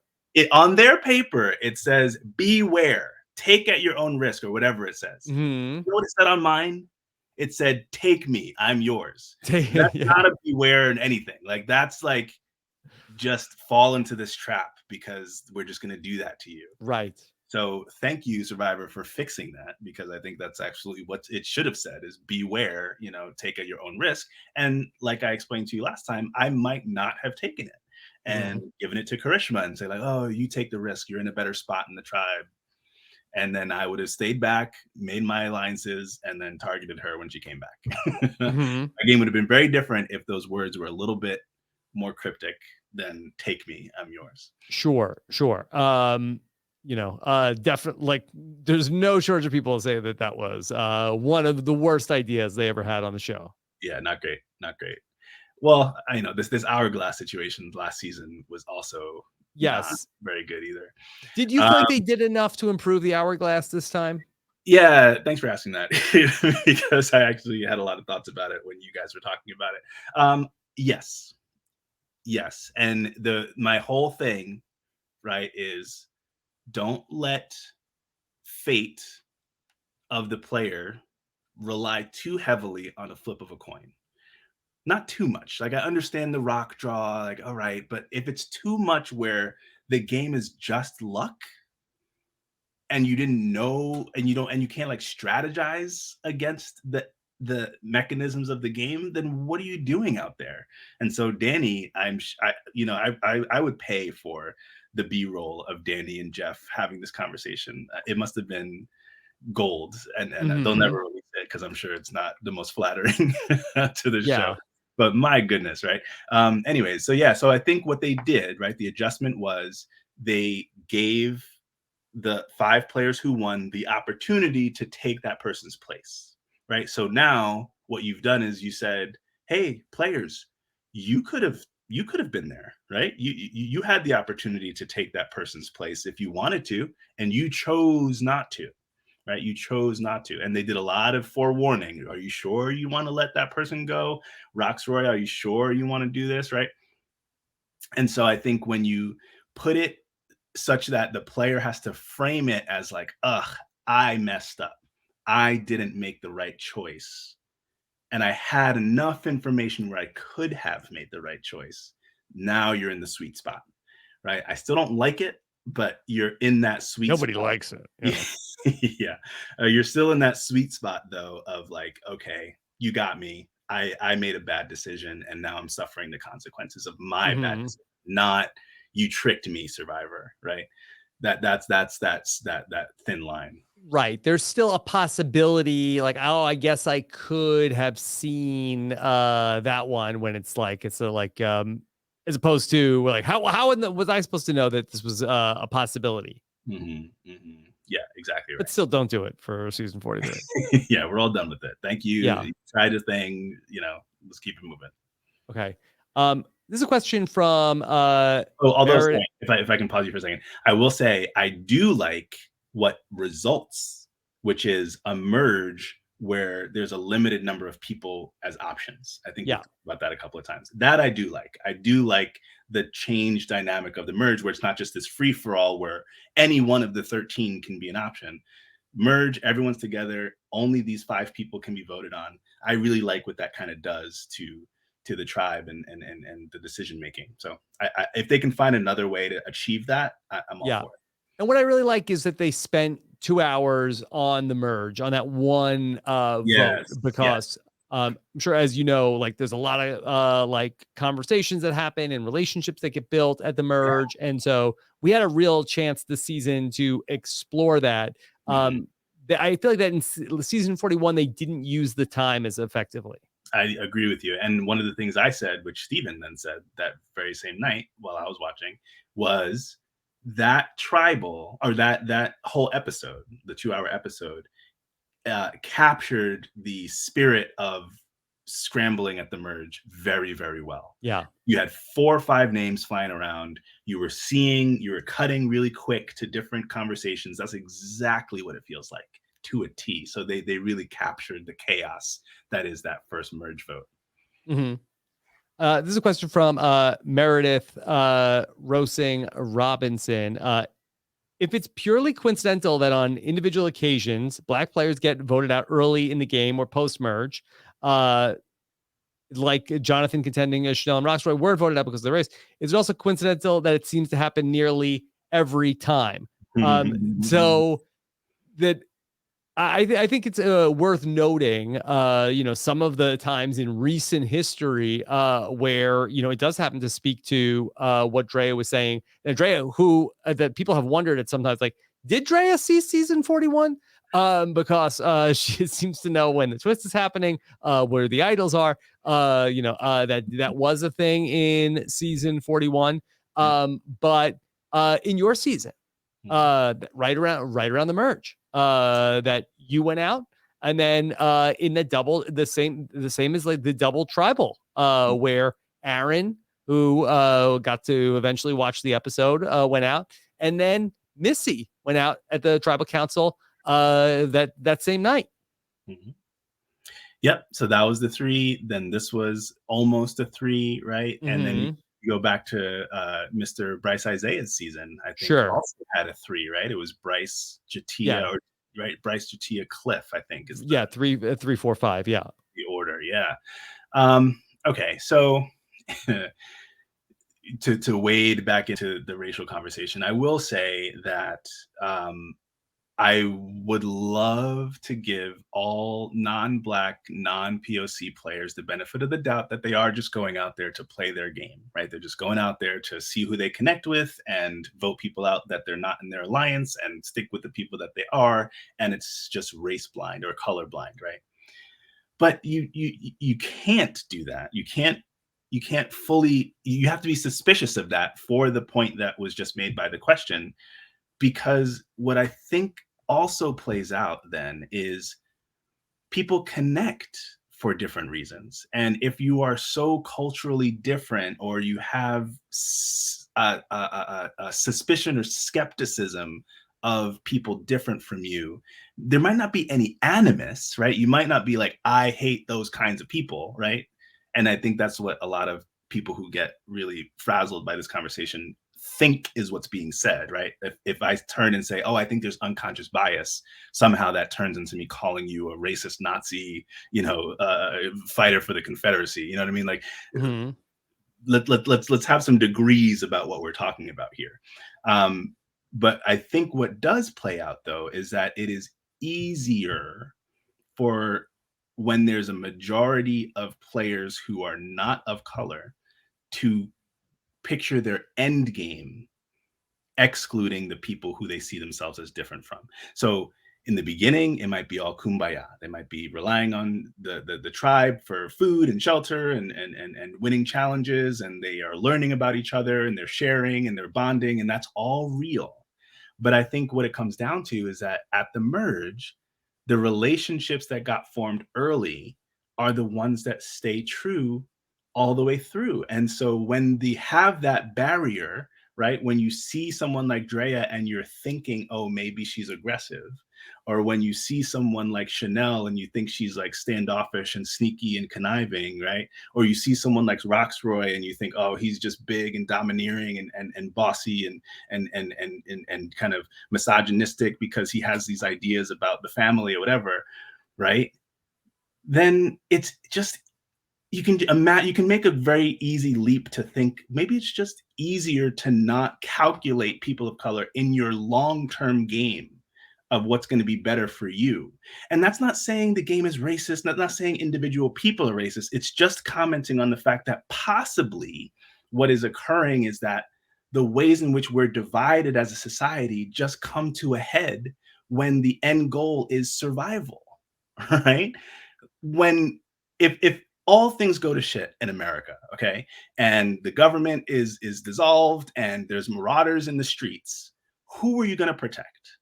You're going to protect your family, okay? And most likely, statistically, your family looks like you for very genetic reasons. And so I just think it's just a tamer version of that. It is survival. It's $1,000,000. I don't hate anyone. I'm not racist. I don't hate people. I work with all different kinds of people. I have all different kinds of people in my family. But in this game, I got to find my people.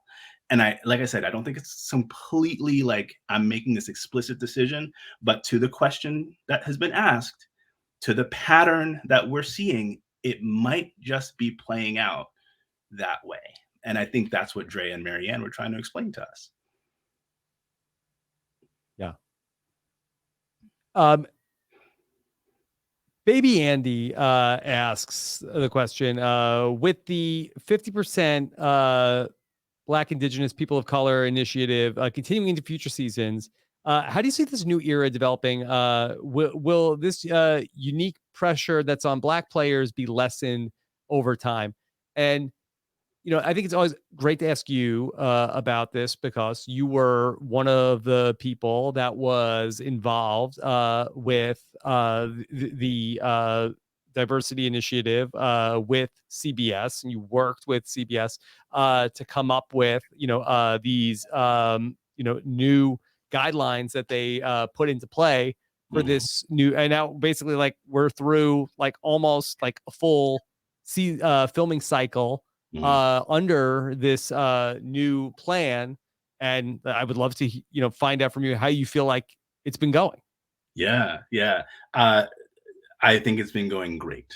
I think it's been going really, really good. And let me just say, for last year's cast, for this year's cast, I'm sorry, last season's cast and this season's cast, when these things have come up, the ways that they so beautifully articulated their experience, connected with people in ways that Survivor has never connected with people before. Okay. People who who were fans, who loved, rooting for Joe Englund and Boston Rob. And I'm a fan of them, there's no hate towards them. I loved those guys. I loved watching, Poverty and like, all about it. But I just didn't quite see myself that much. Not that much, a little bit, right? Earl, right? A little bit, but not that much. Now, imagine young kids who look like me, right? Who look like Omar, who look like Nasir, who look like Romeo, right? Finally, like, wow, we're out here, we're out here. I think that's a beautiful thing. And we just got a new Supreme Court justice in Ketanji Brown Jackson. She's a Survivor fan. She is. Is she? Do you know that? Yeah. Get out of here. You didn't know that? Had no idea. That there was a lot of talk about how that she's allegedly is a Survivor super fan. What? Yeah. Ketanji Brown Jackson knows who I am, you think? Again, I don't know if she's like on the Survivor trivia segment with Jordan Kalish, but that was one of the things in her, like one of her profiles was that, and then one of her favorite shows is Survivor. Oh my God. I mean, she could be a casual. I don't know. I mean, I think you're very busy as like a, court justice. Not that busy, right? What do? You hear some people talk for a couple hours and then you watch Survivor. Okay. All right. Oh my gosh, that's amazing. Okay, anyway, so that's really, it's amazing that you brought her up, and then that wasn't even for the reason. No, that wasn't for the reason. The reason why was I feel like Cory Booker. Cory Booker, senator from New Jersey, my home state. Yes. Was sitting in those confirmation hearings for Ketanji Brown Jackson, and the senators were asking all kinds of crazy questions and giving her a hard time, and it was his right. turn. And he grandstanding, yeah. Exactly. And he just looked at Ketanji Brown Jackson and was like, I'm not gonna let anyone steal my joy. I am so proud. I am so filled with love and adoration for this beautiful person in front of me about to be a Supreme Court nominee. That's how I feel when I see this moment. Oh my God, Rob, this moment when Jeff says, I don't know, it's up to them. Do you guys want to turn in your idols? And Drea and Maryanne both get up and turn in their idol and say, I am not going home. And to make it a little bit more deep, I was debating going here, but this inspired me to do so. Survivor, microcosm of the real world.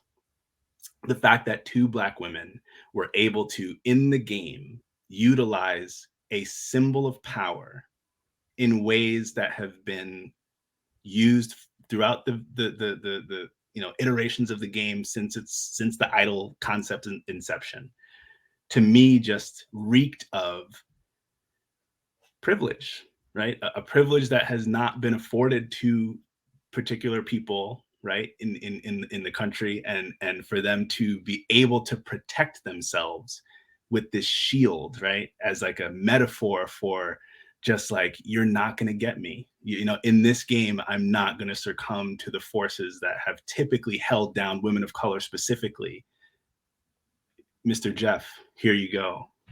I'm not going home. I beam with pride when I think of that moment. I beam with pride when I think of Liana, right? When I just think of how they are able to just articulate their experience, right? That and what it means to them.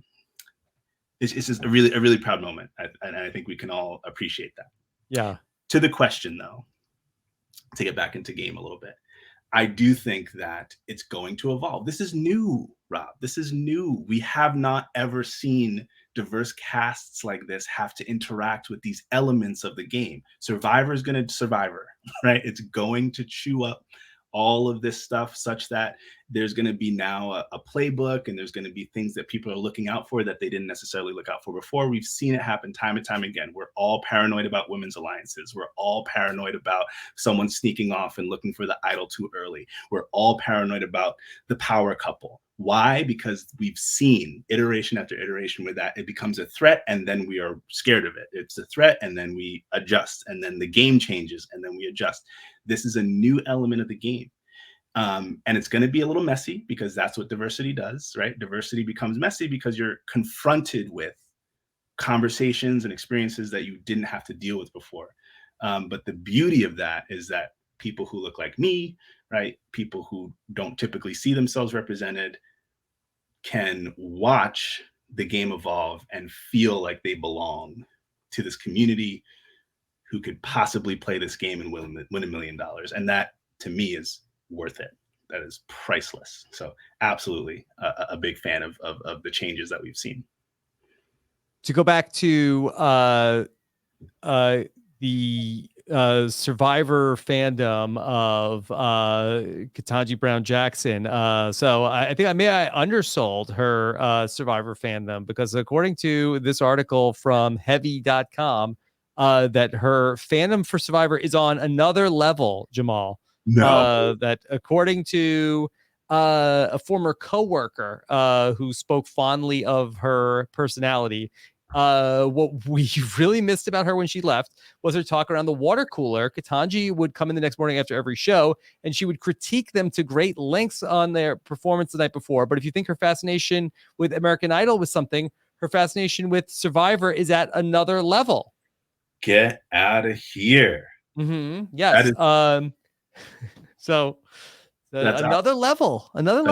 Cool. No, I love it. I freaked out when Barack Obama started following me on Twitter. I remember it was during your season, right? Yeah, during my season, I was just over the moon.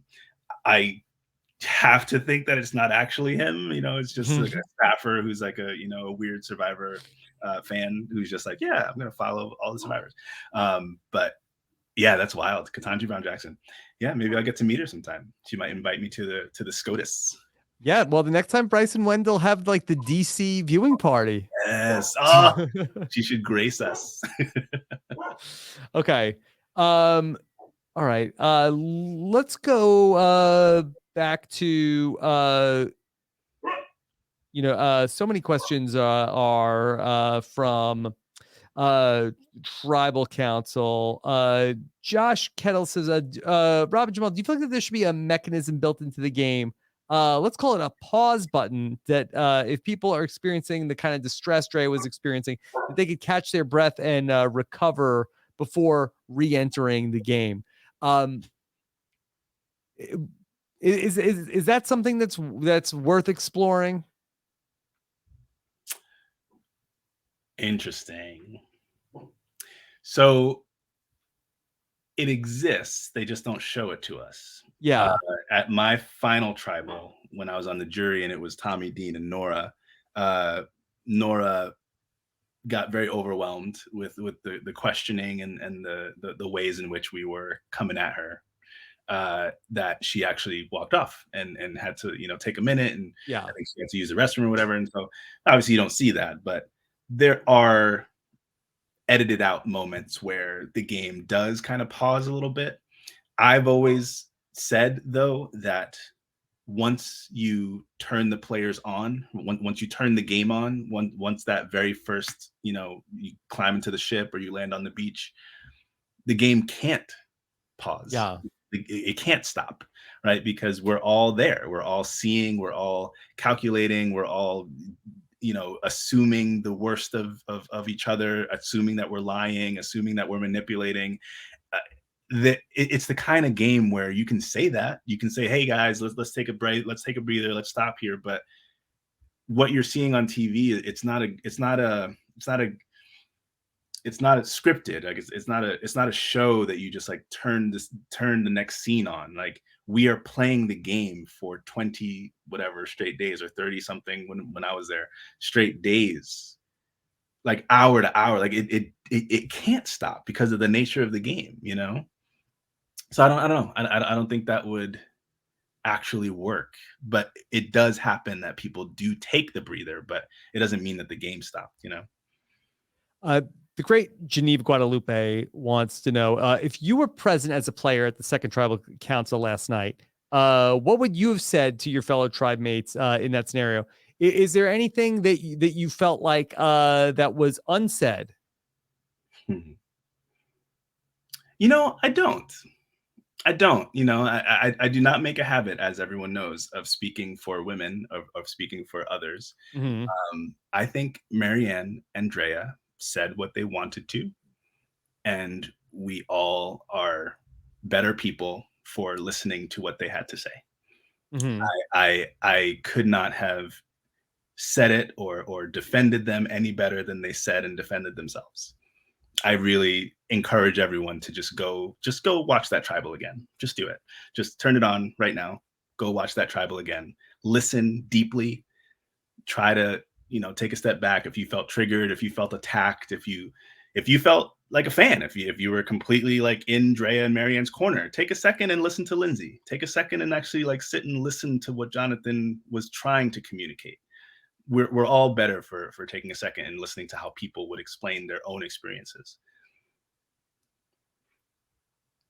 Let's go back to Omer. Jordan Kalish wants to ask you, Omer essentially has a working relationship with everybody still in the game. What's his best path forward out of his many options? And how does he continue to not get caught playing a ridiculously strong social game with everyone?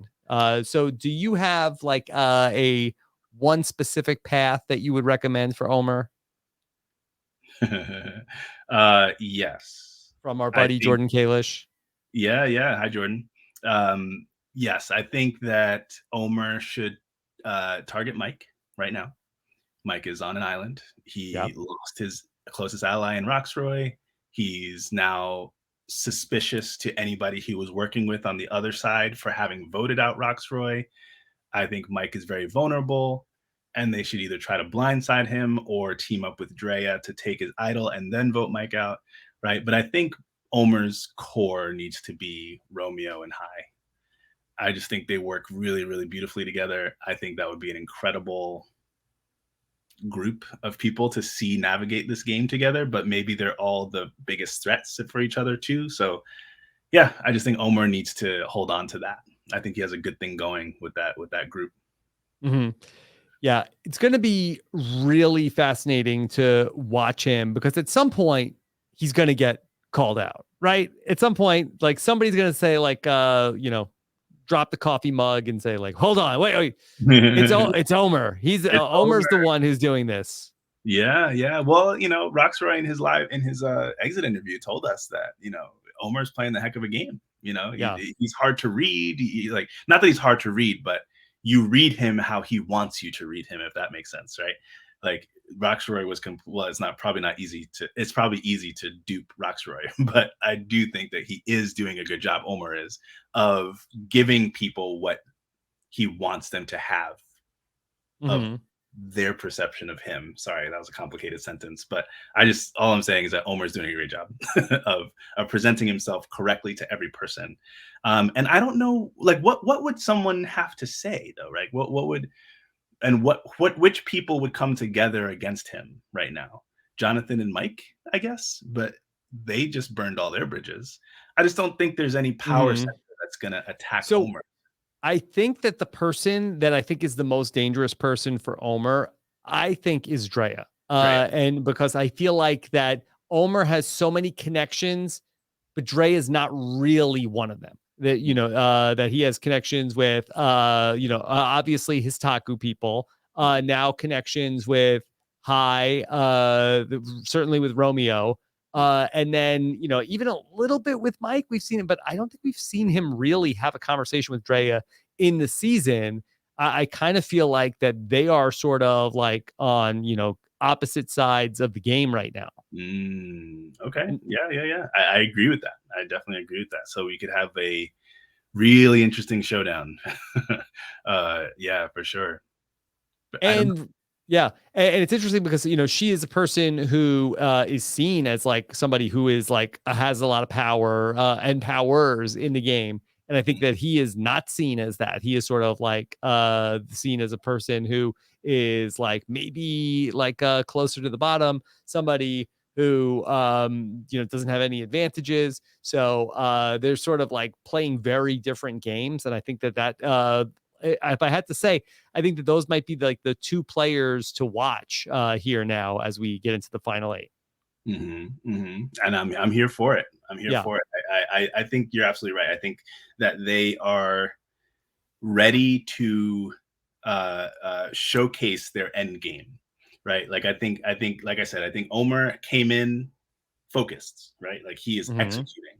He's executing his game, and I think we're about to see what he came in to do with his final 8 run, whatever that turns into. Yeah. Freya is reinvigorated. She's ignited, and I think she is going to have no uh, uh, wow, words escape me. Drea will not hesitate to execute what she thinks she needs to do to get herself more forward in the game. And I think Hmm. that those are two interesting mindsets that are now going to butt heads. So yeah, Yeah. this could be Yeah. fascinating. Um, we have not talked a ton about Maryanne from the perspective of where she is in the game. Yeah. Obviously, we talked about the incredible job she did at Tribal, but I think that she's going to be a really interesting player to watch also. And I think that that's been sort of like a theme in terms of like talking about this final eight that there's Mhm. so many different ways that it can go. She obviously has her connection to Taku, but we've seen her feel like, hey, I'm kind of on the bottom over here. This isn't really the best setup for me. Now we've talked about that potentially she could have like this new understanding with Drea. And that could be an interesting relationship for her to explore. So where do you think this goes for Maryanne? Yeah. I think she goes deep. I think she goes deep here.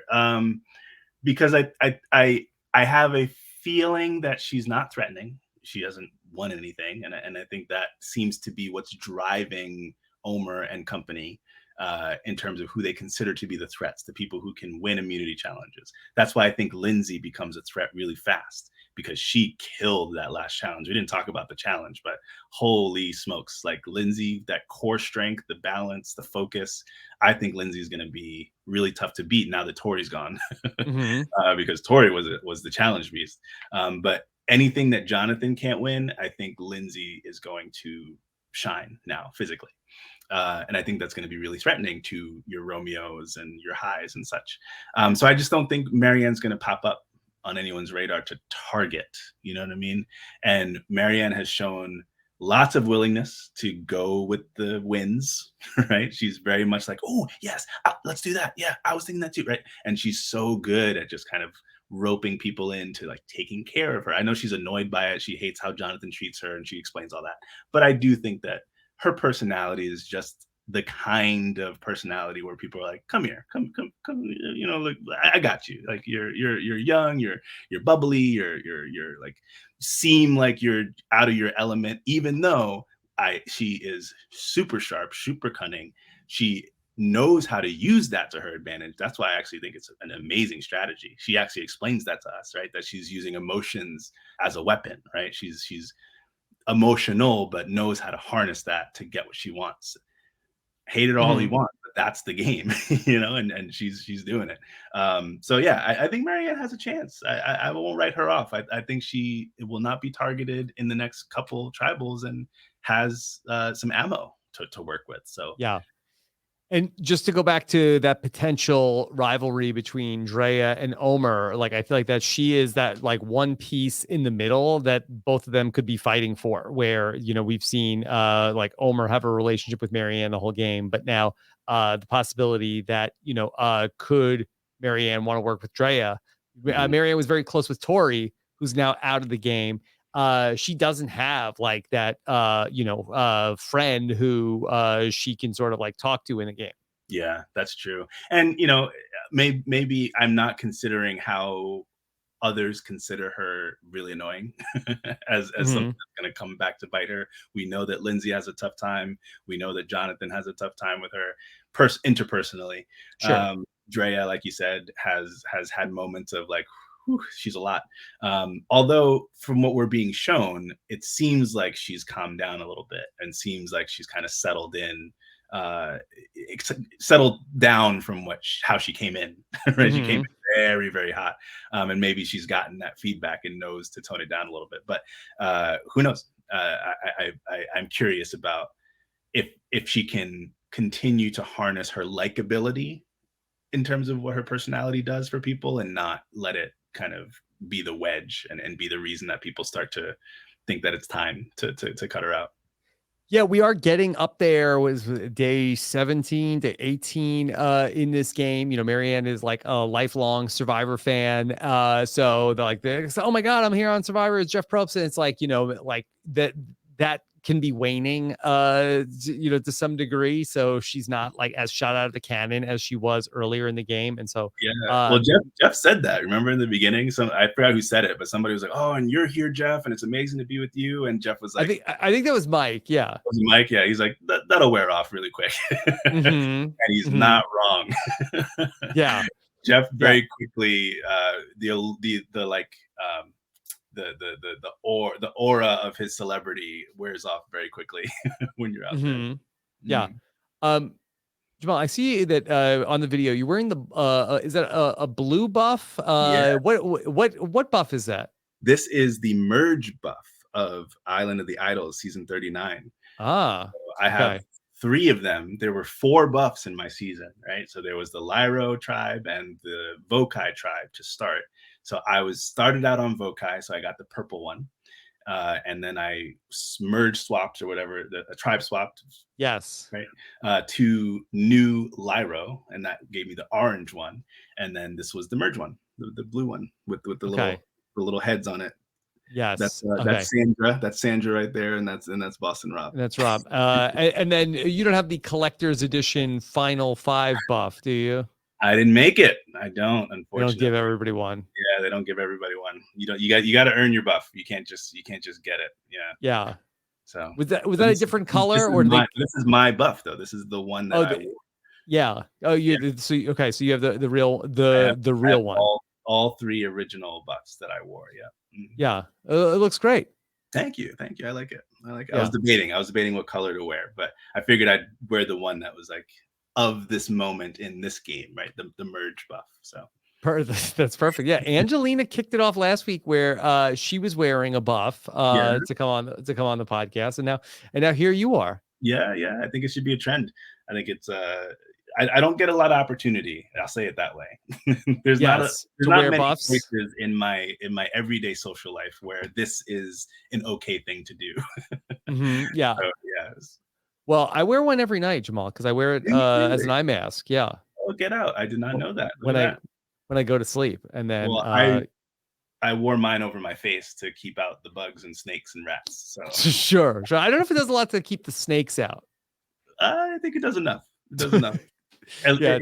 if not just like closes your eyes, it's a false sense of security. You know how you get under the covers and you think you're really safe as a kid. That's what the buff Hmm. does for me. It makes me feel safe. Yeah. Jamal, are there any other season 42 things that you want to explore? Um, I know you do a lot of prep to come on the podcast. yeah, no, you're right. So yeah, there was just one other moment that I want to just laud, and praise. Love the storytelling. I sang the praises of season 41. Also, these little flashbacks and little vignettes of people's little moments in people's lives where they struggle, and they tell us what they're carrying into the game. Love it, love it, love it. The storytelling is so good. And one of the moments in terms of relationships that I just think was so powerful, and it's so sad actually to see how it's now playing out, but the high Romeo conversation. Yeah. About being queer, High being more confident and more out about his identity, and Romeo more reserved and struggling with how to communicate to his family, and how the airing of this show seems to be the moment when he's now completely out to his family. And the level of intimacy that we got to witness there, and humanizing storytelling, and just again, it's not an experience that I know, but through that conversation, I got to truly connect with what they were talking about, right? The essence, the substance of what they were saying.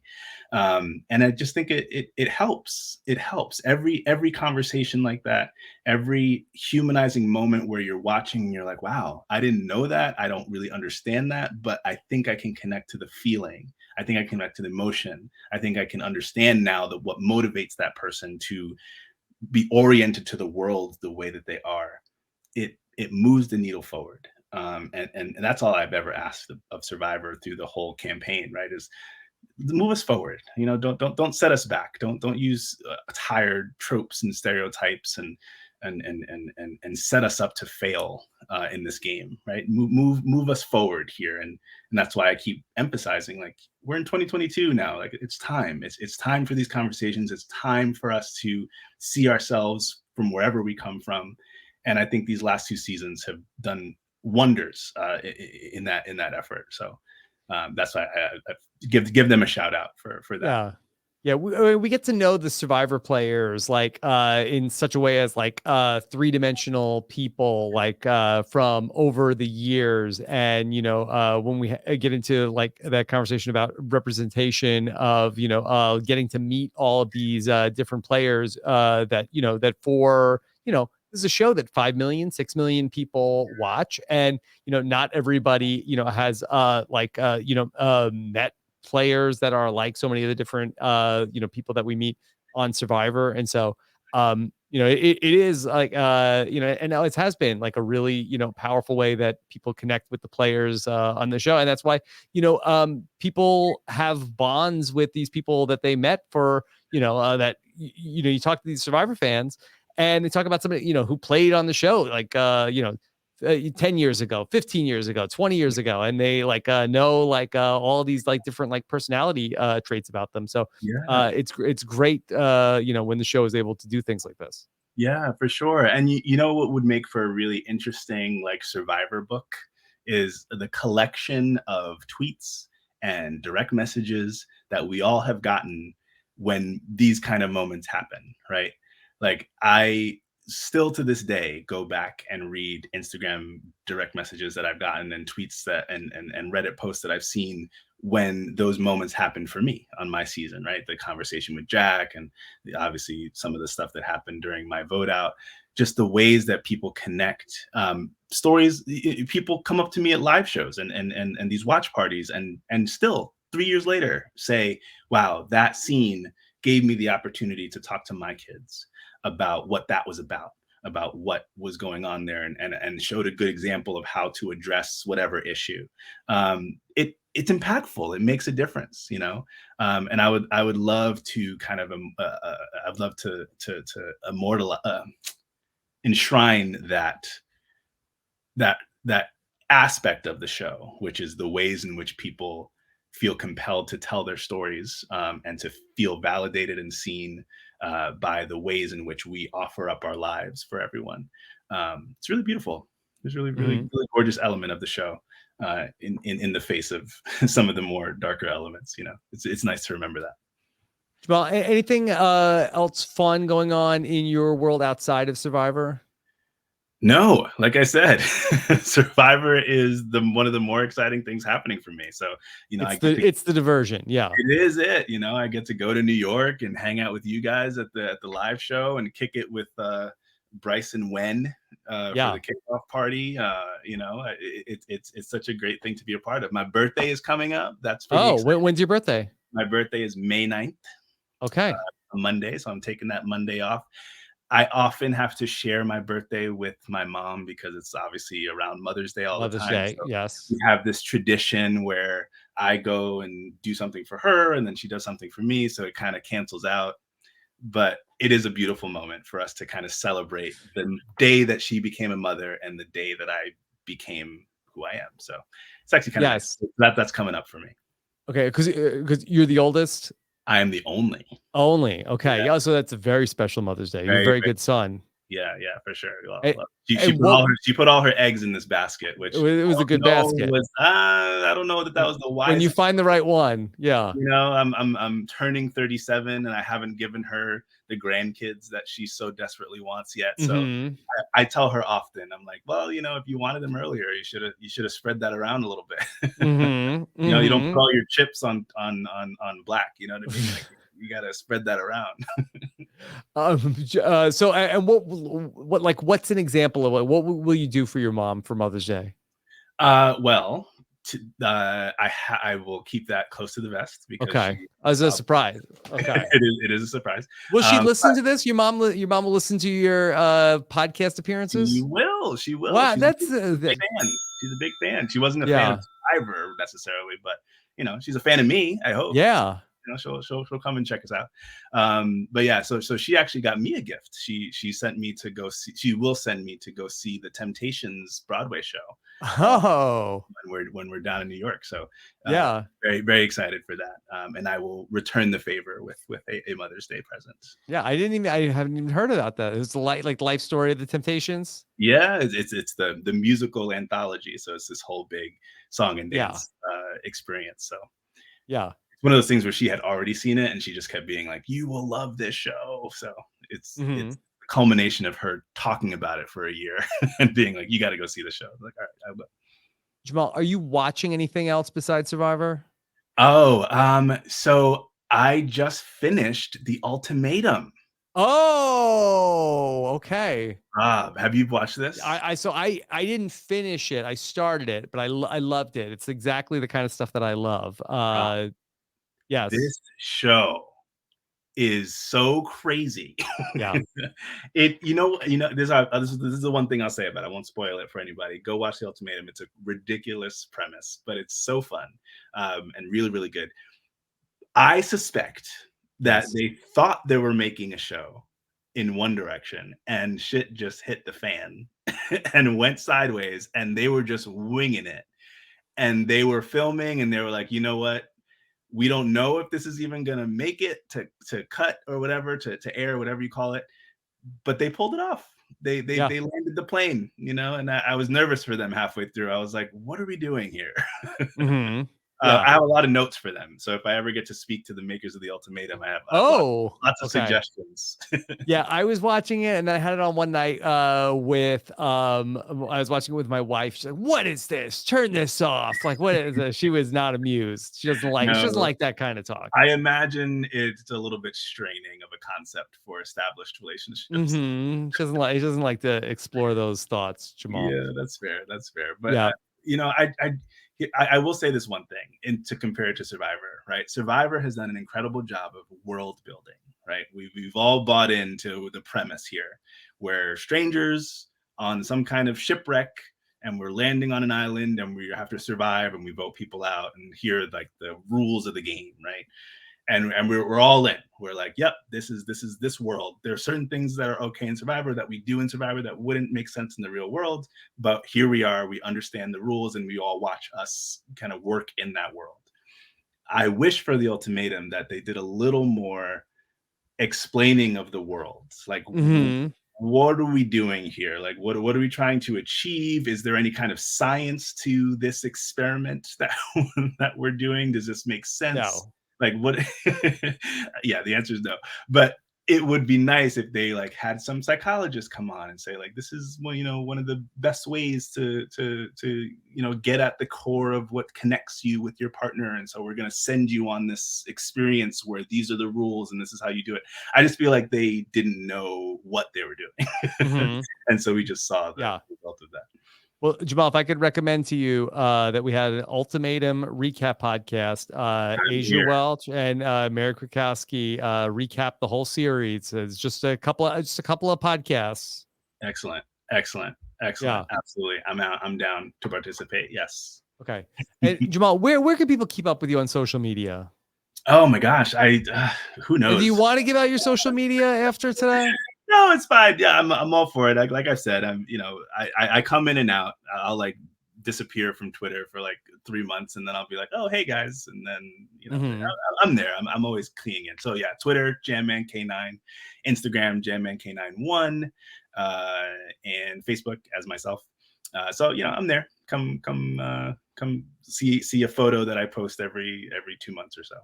Okay. Oh, hopefully we'll be posting a photo next week. Yes, absolutely. My Instagram story will be popping. Yeah, yes. Oh, yeah, mine too. All right. Well, Jamal, I always appreciate so much when you come and spend time talking about the show. I love the way you look at the game. You're so wonderful on a podcast that you bring so much insight into looking at like the game from everybody's perspective. So I always appreciate that. Makes for wonderful podcasts. Thank you, Rob, for continuing to invite me. I love coming on here and every season until you say no. Until I'm over it, I'm not watching. No, I'm here for it. I'm locked in.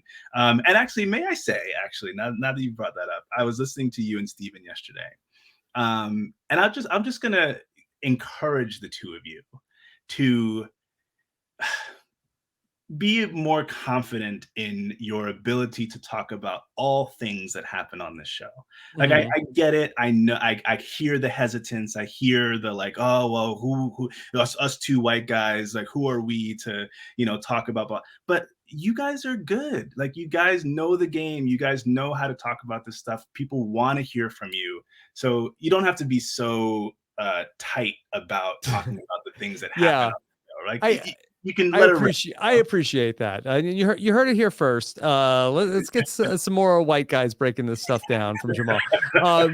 No, but it's really just. Said, but go I'm teasing. But it comes from a place of that.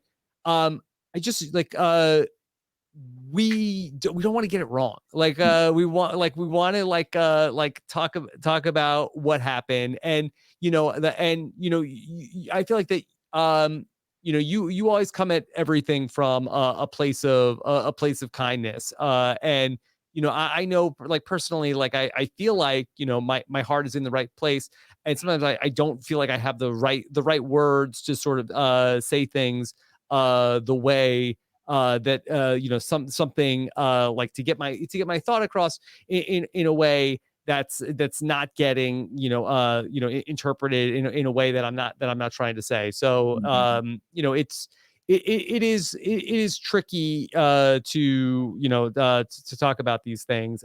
But I always appreciate that you afford us a lot of grace to talk about these things. And I just like really love that about you, about how like even looking at the like everything that went on in last night's tribal council, you afford a lot of grace to the players in the game as well. And like I know it's easy from like the outside to like be like very critical of everything that happens on the show, but coming from the perspective of like these are like all like real people involved, and we think they mostly have good intentions all the way around. It makes it a very complicated discussion, as I'm sure, as you know. Oh yeah, for sure. And yeah, I get it. It's scary. But we got to talk about it. We got to talk about it. Even if it's just asking questions, there's plenty of topics that I don't know about that if I were talking about something, I would just be like, I don't know about this, but I'm wondering this and I'm questioning this and I'm curious about the motivation behind that. And that's the conversation, right? That's how you spark people's curiosity to connect across differences. And so I think you guys have a great way about you. And I love listening to how you guys analyze the game. So go for it. Well, thank you so much, Jamal. Of course, we've got still a lot more coverage coming your way. Of course, everything in our Survivor podcast feed, including our feedback show coming up over the weekend. Sasha Joseph will join me if you want to get your voicemails in for that. And then I'll be talking with Lindsay Wilson on our Survivor Academy for all of the future Survivor players. What lessons can they learn from this week's episode? Find out on Patreon, robinswebsite.com/patron. Thank you so much, everybody, for checking us out today. Jamal, all the best to you. See you in person soon. Take care, everybody. Have a good one. Thank you, guys.